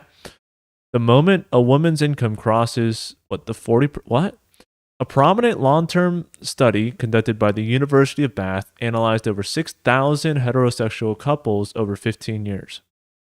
They found that men are at their happiest and least stressed when their wives bring in exactly 40% of the household income. So, so 60-40, right? They men want to be at least at the 60%. The moment a woman's income crosses that 40% threshold and she becomes the clear primary provider, men's psychological distress levels begin to rise sharply. Perhaps not because of any like domineering behavior, but because it's just distressful for men to not be the primary breadwinner because that's how they view themselves, right? It's a threat to their. I think the woman said it better. Where it's a threat to their egos. It's not it's not that women are domineering per se, but that the man is just like, it's just distressed. It's like this who am I anymore, right? I'm no longer the primary breadwinner. I'm not bringing in the bread. Yeah, I think it's more a matter of the male's ego as opposed to domineering, most likely. But even here, like this asymmetry in how men and women handle financial dominance has tangible consequences on relationships. A mega study tracking over 500,000 heterosexual couples found that when women out-earn their male partners, the couple is 36% more likely to separate compared to when the man is the primary breadwinner. But maybe there's a reason why the man is stressed out because they're likely gonna be they're gonna get wrecked. They're gonna get divorced. Oh my god. Yeah, maybe domineering wasn't the right word. Maybe it's just distressful because like the women just don't respect their partner anymore. They're gonna get out, right? They're not gonna respect their man if they're not the primary breadwinner. That's so funny. Wow. So I think the man used a bad word. I don't think women are these psychotic, domineering creatures once they get the money, but definitely it seems that it has adverse effects on marriage stability. I mean, this 36% more likely to separate, that can't be a coincidence. So there was truth to what he was saying, but not. I don't think it was phrased correctly. 50 years on. Should men be made to stay at home at night in order to keep women safe. Should men be forced to stay at home in order to keep women safe? That is obviously crazy. That's bananas. That's bananas. Wow. Talk about sexism, right? But yeah. Like the older folk, they seem rooted in reality, right? That seems. How do we get here? How do we get to this? Yeah, like the drastic change from the concerns that, like, the rather benign concerns of, oh, women are making more than men, oh, blah blah blah blah blah, as opposed to, oh, men have to stay at home at night because women are scared. That's what a crazy shift, right? We should have votes for women. Maybe women should have equal rights to men. Maybe men should be stay-at-home husbands. Suddenly, couldn't we have a nightly curfew for men? That 20% not on, is it? The 80%. All right. I'm gonna have to look this up. Here we go. How many women support a nightly curfew for men? Oh man.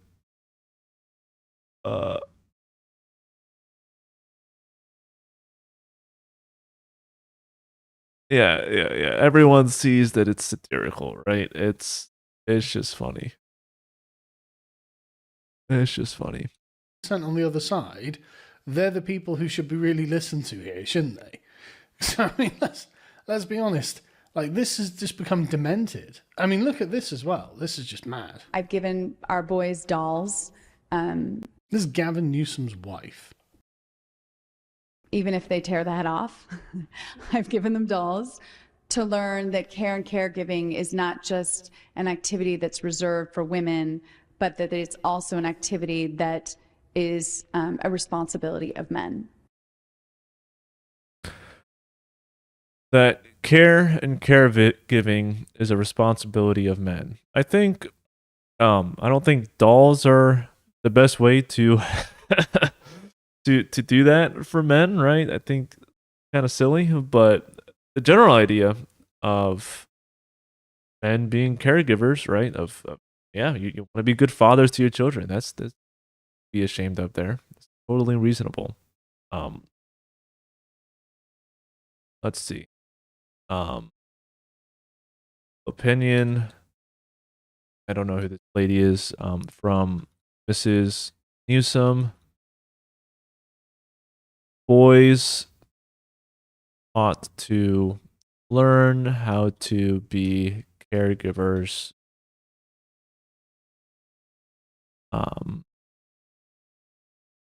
For the family.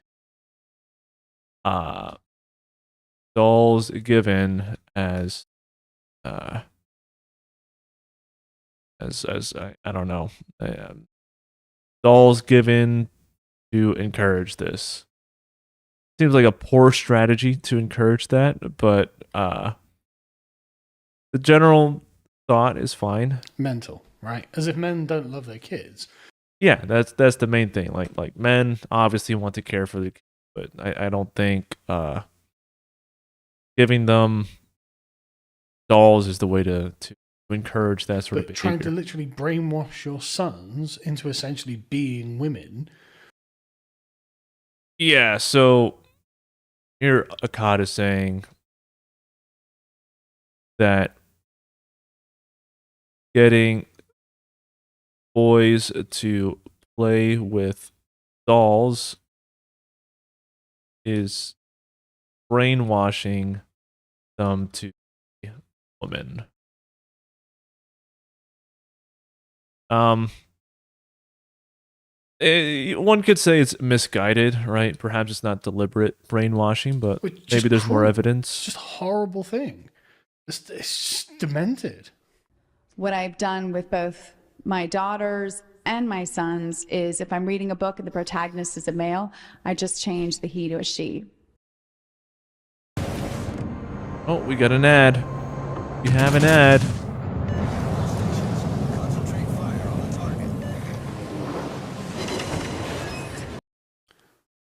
Part of that 20% that's like, no, we have to destroy the families. We have to destroy society. I mean, this is Gavin Newsom's wife. How can he be happy that she's doing this to his sons? Yeah, and also, okay, we have also we have another opinion from hers.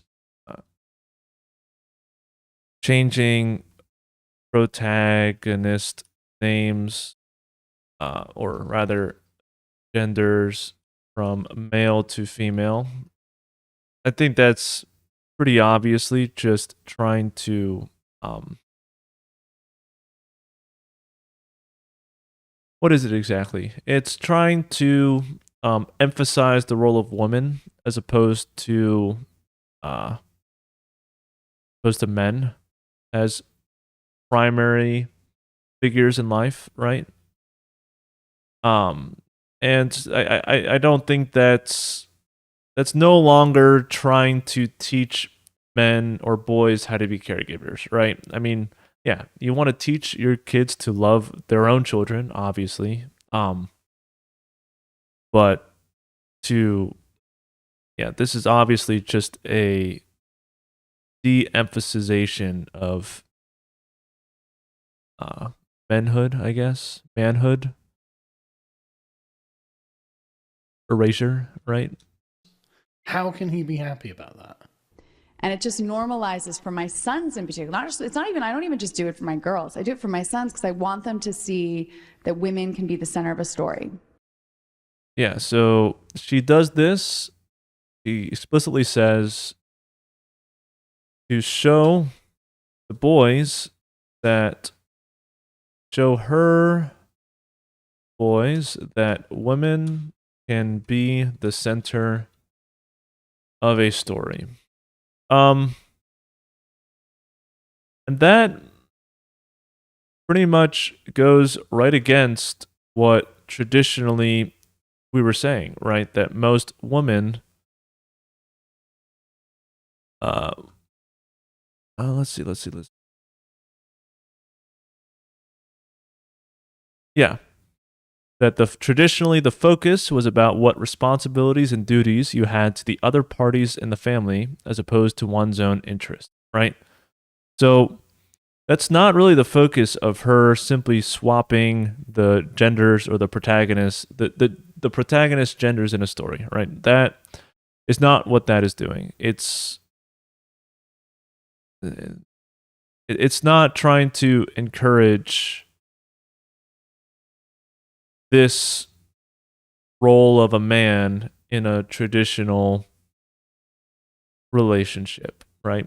It's not trying to inculcate that, right? Because you could still have the man be the protagonist, and what he comes to learn over the course of the story is that others are more important to him, right? I mean, what better way to show that to a budding boy than having the protagonist be the same gender as him, right? Like the boy grows up, he realizes, oh, other people are more important than me, and I want to serve them as a man, right? I don't know why you would simply swap the genders of the protagonist in order to try to inculcate that sense of responsibility in a boy, right? That doesn't make sense. It doesn't seem effective. But this isn't all about you, right? It was actually. Yeah, so Akkad makes a good point. He brings it back to this, that feminism is mostly about self-interest on the part of the woman, right?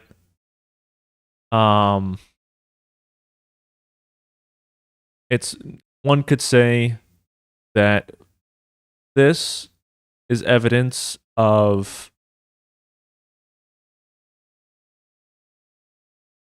ego preservation on the part of the woman.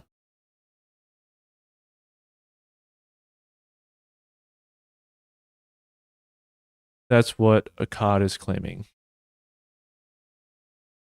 And, fair enough.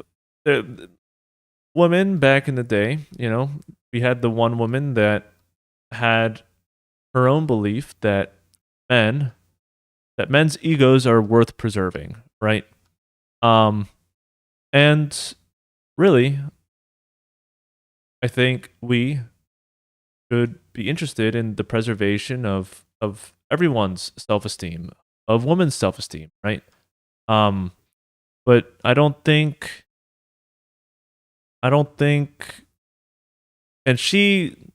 it would make more sense for her to do that for her girls, right? If she wanted to preserve the ego of her girls, of trying to inculcate a sense of self-respect, I think she should have said that it was more important for her to do this for her girls, right? For them to feel more respected in a story, to be the protagonist, right? But she specifically claims that she does it more for the boys. And I think that's where I think that's where you can see Akkad claiming that it's rather deranged for her to do that. And I honestly kind of agree. I think it would be fine on the part of the girls, right? If you have a story of a hero doing so much and you have a girl and you want to have her empathize with the main character more, then yeah, sure. Why not change the character to a girl and have her do these wondrous things, right? She will probably feel more drawn to the character.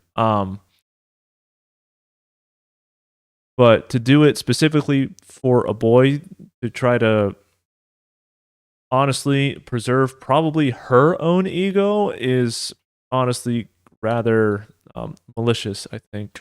About helping each other. You're meant to be, I mean, maybe she's got nannies and stuff, so this isn't a problem for her. But just, this is mad, isn't it? Just what a deeply selfish movement this is. That women matter. I wouldn't say the movement is selfish. I would say that she is selfish. To the extent that she's driven by feminism, I don't know.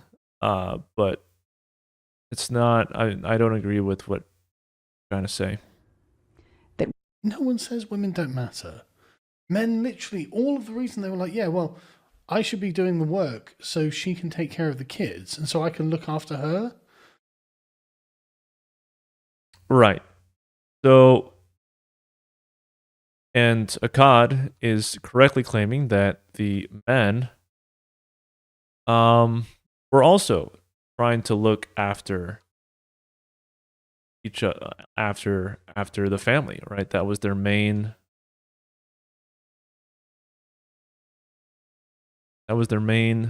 goal in the family.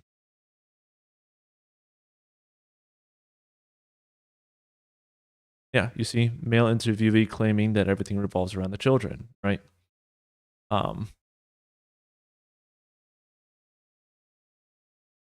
That's like the entire message was, I can look after her. How much more mattering can you get? And that's pretty deep in the heart of we matter, isn't it? When literally the men are like, okay, well, I have to take care of my wife. Like, sorry, I don't know. That's why I do everything I do. Like, what else could? Like, what else am I supposed to think? Women are interesting. Yeah, you see that women are interesting. That's trying to build up. I don't know. It really does seem rather selfish. They were all kind of like in this place in history maybe where we're recognizing what it is to ultimately deconstruct all these gender roles and ultimately be human. And well, there we go. I mean, apparently being human isn't being a part of a family where everyone looks after each other in this circle of reciprocity. Instead, it's about deconstructing everything. And she literally just says it. It's about destroying things. Okay. I think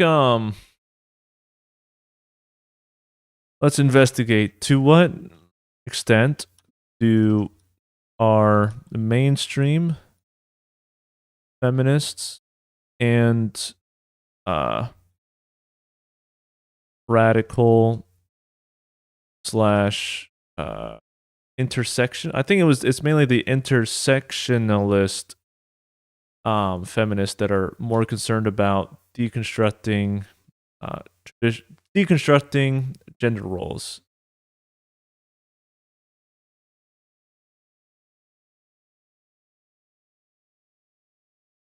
Gender roles and societal hierarchy in general.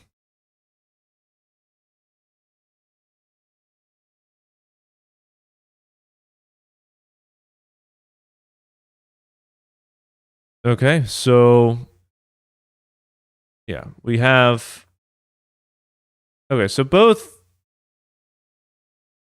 sides of feminism are concerned about deconstructing something, right?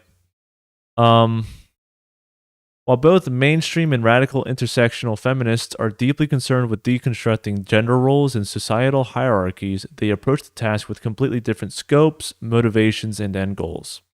The vision lies between deconstructing barriers to entry versus deconstructing the foundation of society itself. Mainstream liberal feminism. Mainstream feminists view gender roles and hierarchies primarily as artificial barriers that restrict individual freedom and prevent equal participation in society. The goal for gender roles, fluidity and coexistence. Mainstream feminists do not want to destroy traditional gender roles. They want to make them strictly optional. They want a world where a woman can choose to be a corporate CEO or a stay-at-home mother, and a man can choose to be a construction worker or a stay-at-home dad without facing social stigma or economic penalties. Yeah, so it is so all feminists do wish to deconstruct gender roles. I don't know if I would agree with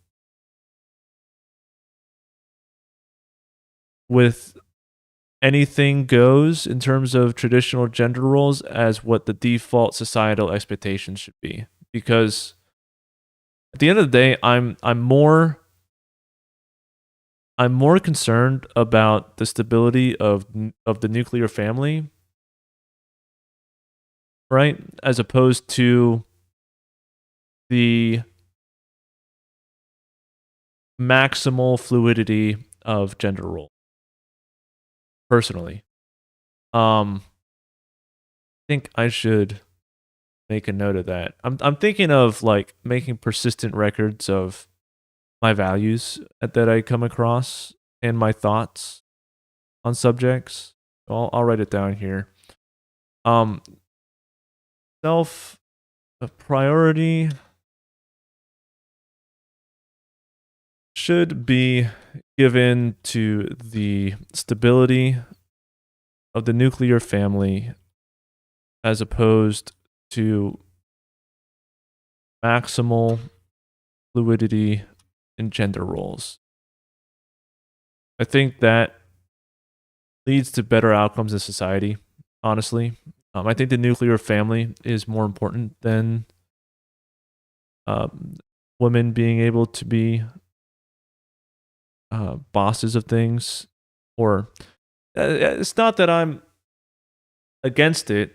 It's more like I wouldn't want the default expectation of society to be everything is optional, right? That everything is fluid and everything is optional. I think that's going a little too far.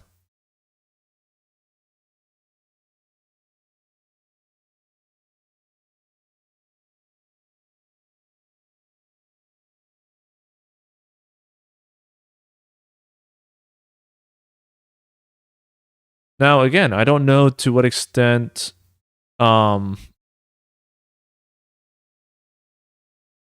don't know to what extent when like this phenomena is due to external situations of society versus simply persistent intergender dynamics that persist across cultures, right? So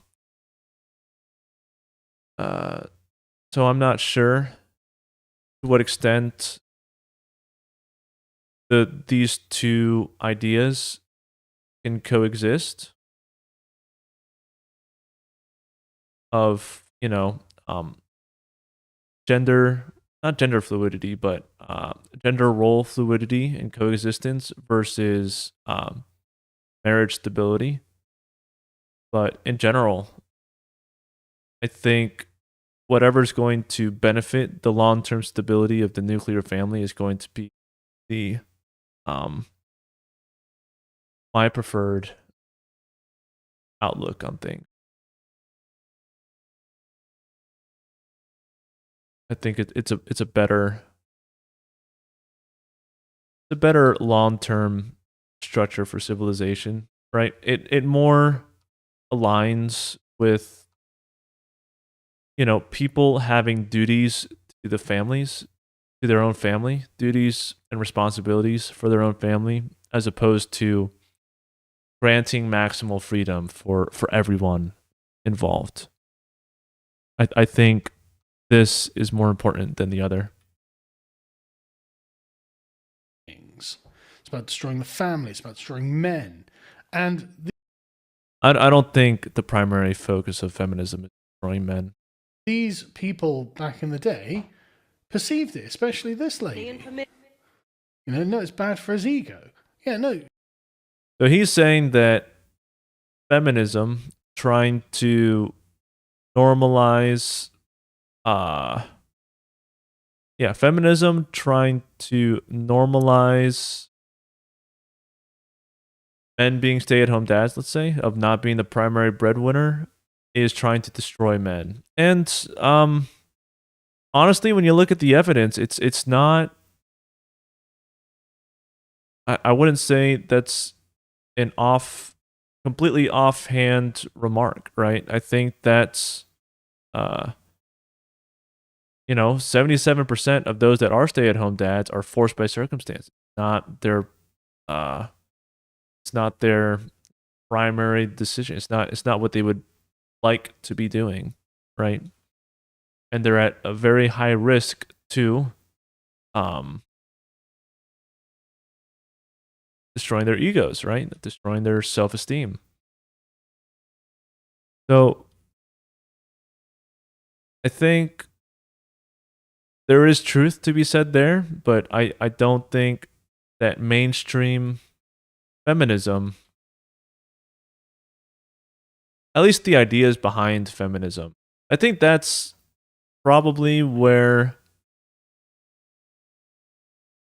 the ideas behind feminism are more attractive than the feminist cause itself, because the goals of destroying mainstream feminists do not want to destroy traditional gender roles. They want to make them strictly optional. I think the feminist cause, by making them strictly, by trying to make society's expectations of women strictly like just being complete net neutral on what women ought to be doing, being of whatever their choice being strictly optional. I think that's probably why most people back in the day didn't feel comfortable calling themselves feminists, right? They weren't for the maximal freedom that the feminist cause was providing. So I think I'm going to say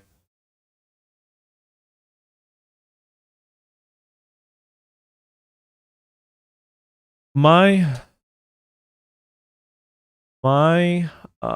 inclination as to why women or people in general might agree with feminist ideas,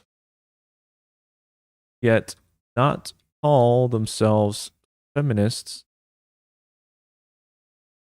is because the ideas seem rational, but they still feel attached, or they still value the expectations,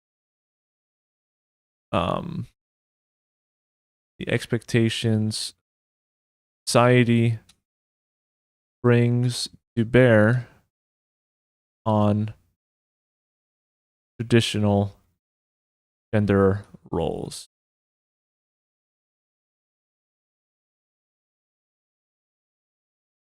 I'm going to ask AI. Let's see what it thinks. Would it be fair to think, would it be fair to think, according to whatever evidence exists, that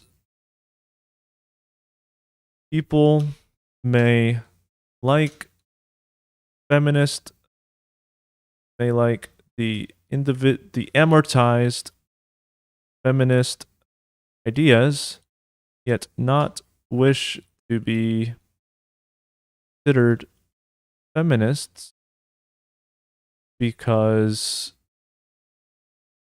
the ideas themselves seem rational, yet they still find value in the traditional gender roles that feminism as a cause seems to want to abolish, or at least de-emphasize to the point of negligibility.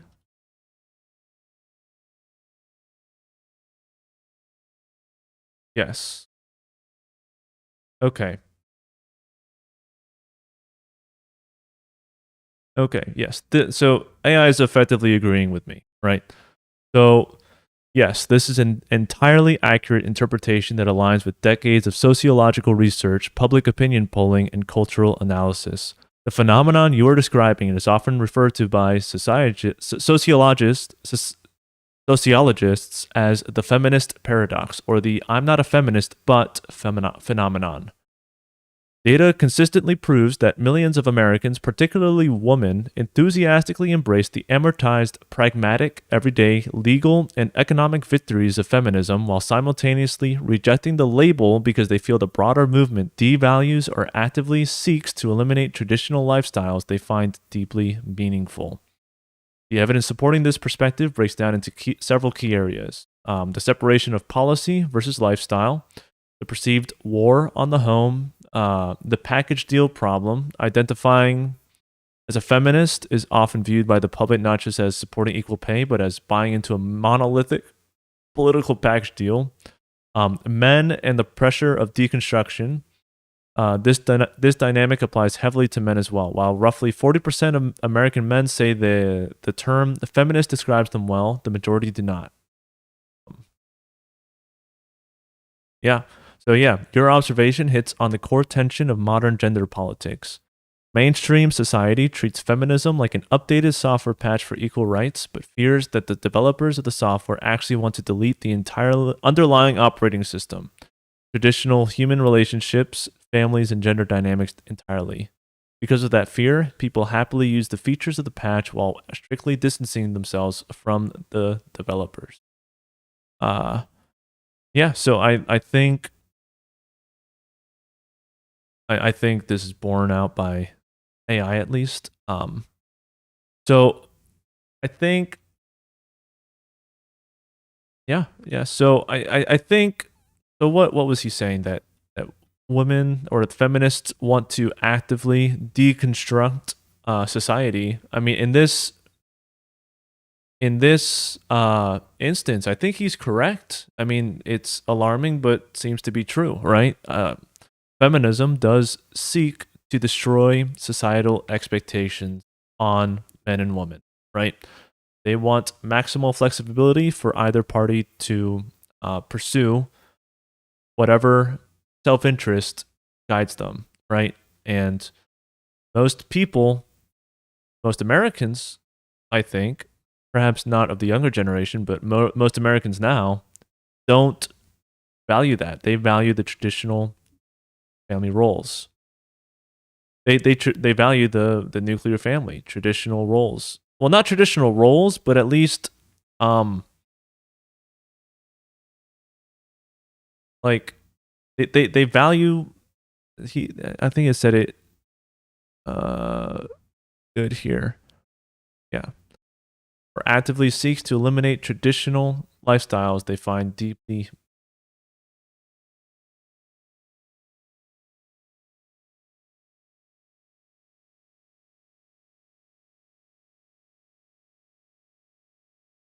Yeah, traditional human relationships, families, and gender dynamics. Yeah, people like gender dynamic. They like them, right? Reason why we have them to this day. And it could always get better. I think the ideas, right? The ideas of feminism, like most people think that there are good things to have in the modern world, that women should be treated equally to men. But at the end of the day, deconstructing traditional concepts of human relationships and families and gender dynamics is going to be ultimately harmful to society. She doesn't want to deconstruct men. She doesn't want to harm the people around her. She's not like this person. That's exciting to me. So, you know, I'll just continue to kind of do my work and try and deconstruct all of these like limiting narratives about ultimately what it means to be human. Mental, isn't it? It's absolutely mental. This has just been a pure project of destruction the whole time. And most people back in the day perceived it that way and weren't in favor of it. But they lost because this is... Most people were in favor of the ideas of feminism, right? They just weren't, back in the day, favorable of destroying traditional dynamics of the household and gender dynamics. How things always go. What the public actually wants is not what they actually get, obviously, over and over and over. And we've seen this in just every field of politics at this point. Like, there's just, I mean, the only thing has been Brexit, and we hadn't even got that properly. Like, we just don't ever get what we want in the system. And it's people like her at the top of it who are just like, yeah, no, I'm going to do this whatever ideological deconstructive bullshit that's in my mind. I don't care about actually governing in the way that people want to be governed.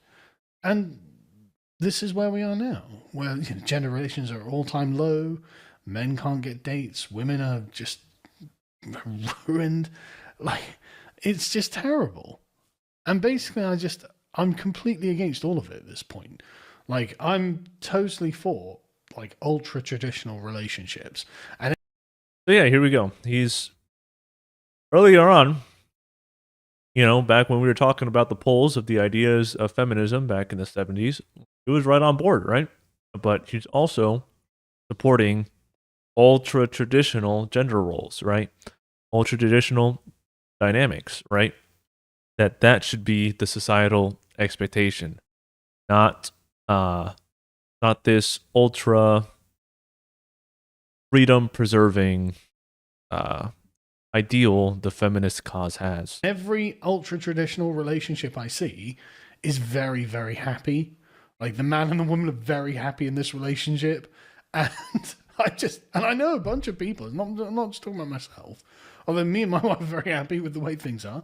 Like, it's not just, like I say, I see this in other people, and I'm just like, right, okay, everyone just seems far, far happier and far more relaxed with the world.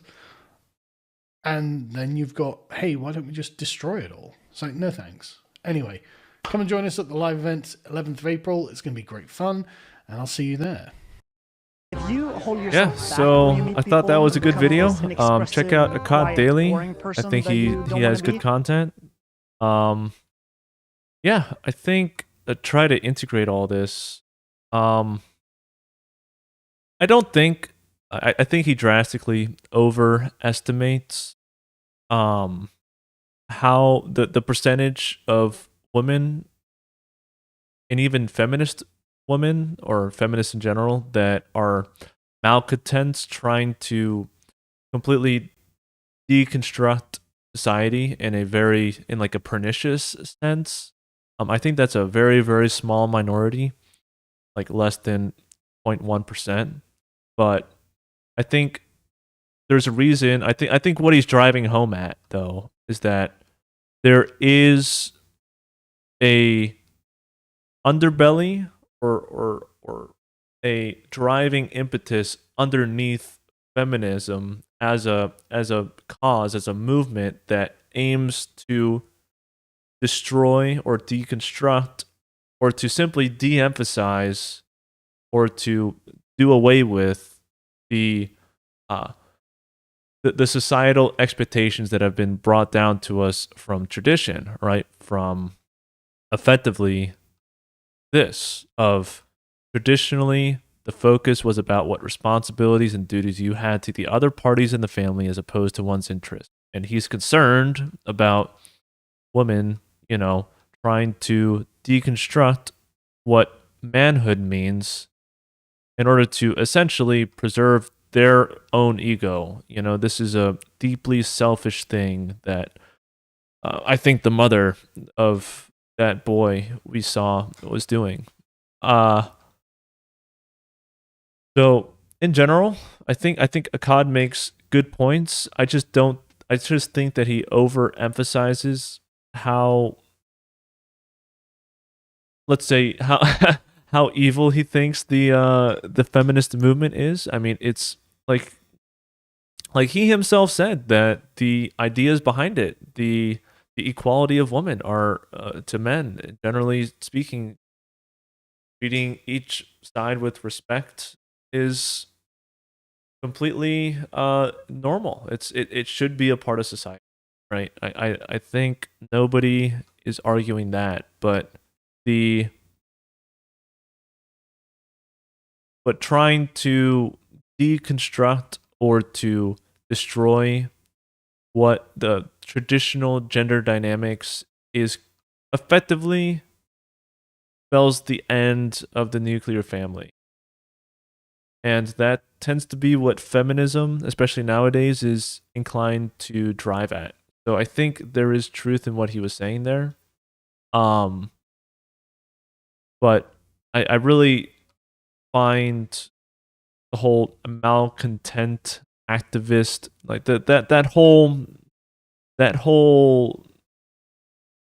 section with that 20%. I don't think that was a very thought out. But in general, I think I agree with the underlying message that Akkad was trying to drive at. That in general,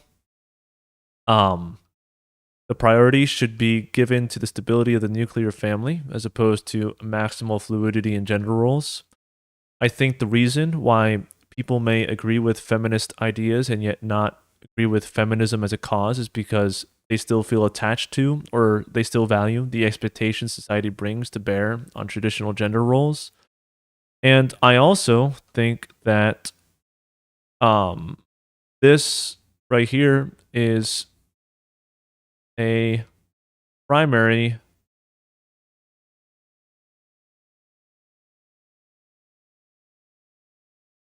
that this right here of everyone looking out for themselves, I'm sorry, everyone looking out for each other and taking care of each other in a family is the way that families survive. Really, it's the way that they're stable. Everyone's working for each other. They're not so concerned about dominance. Like, oh, the woman must be subservient to me as a man, or oh, the man has to take care of me as the woman, and I'm the princess, right? Like those. That's really rather selfish. Um, yeah, and it was interesting. Yeah, everything revolves around the family. So I think I'll reword this as the saying. I think traditionally the view is correct. The primary focus was about the responsibilities and duties the primary focus of the partners in a relationship ought to be what responsibilities and duties you have to the other party in the parties, right? The spouse and the children,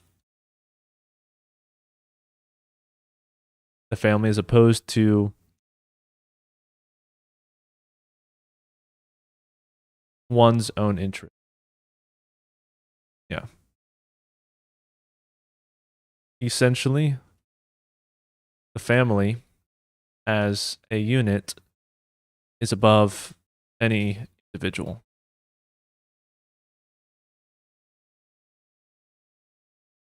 Yeah, I think these are the three principles. I think generally I could eke out from this video, and this was interesting. I liked it. It, you know, had me thinking. Had me thinking about gender dynamics in general. Good video. I highly recommend Akkad Daily. It's a good channel. That's it for me. I'll see you guys later.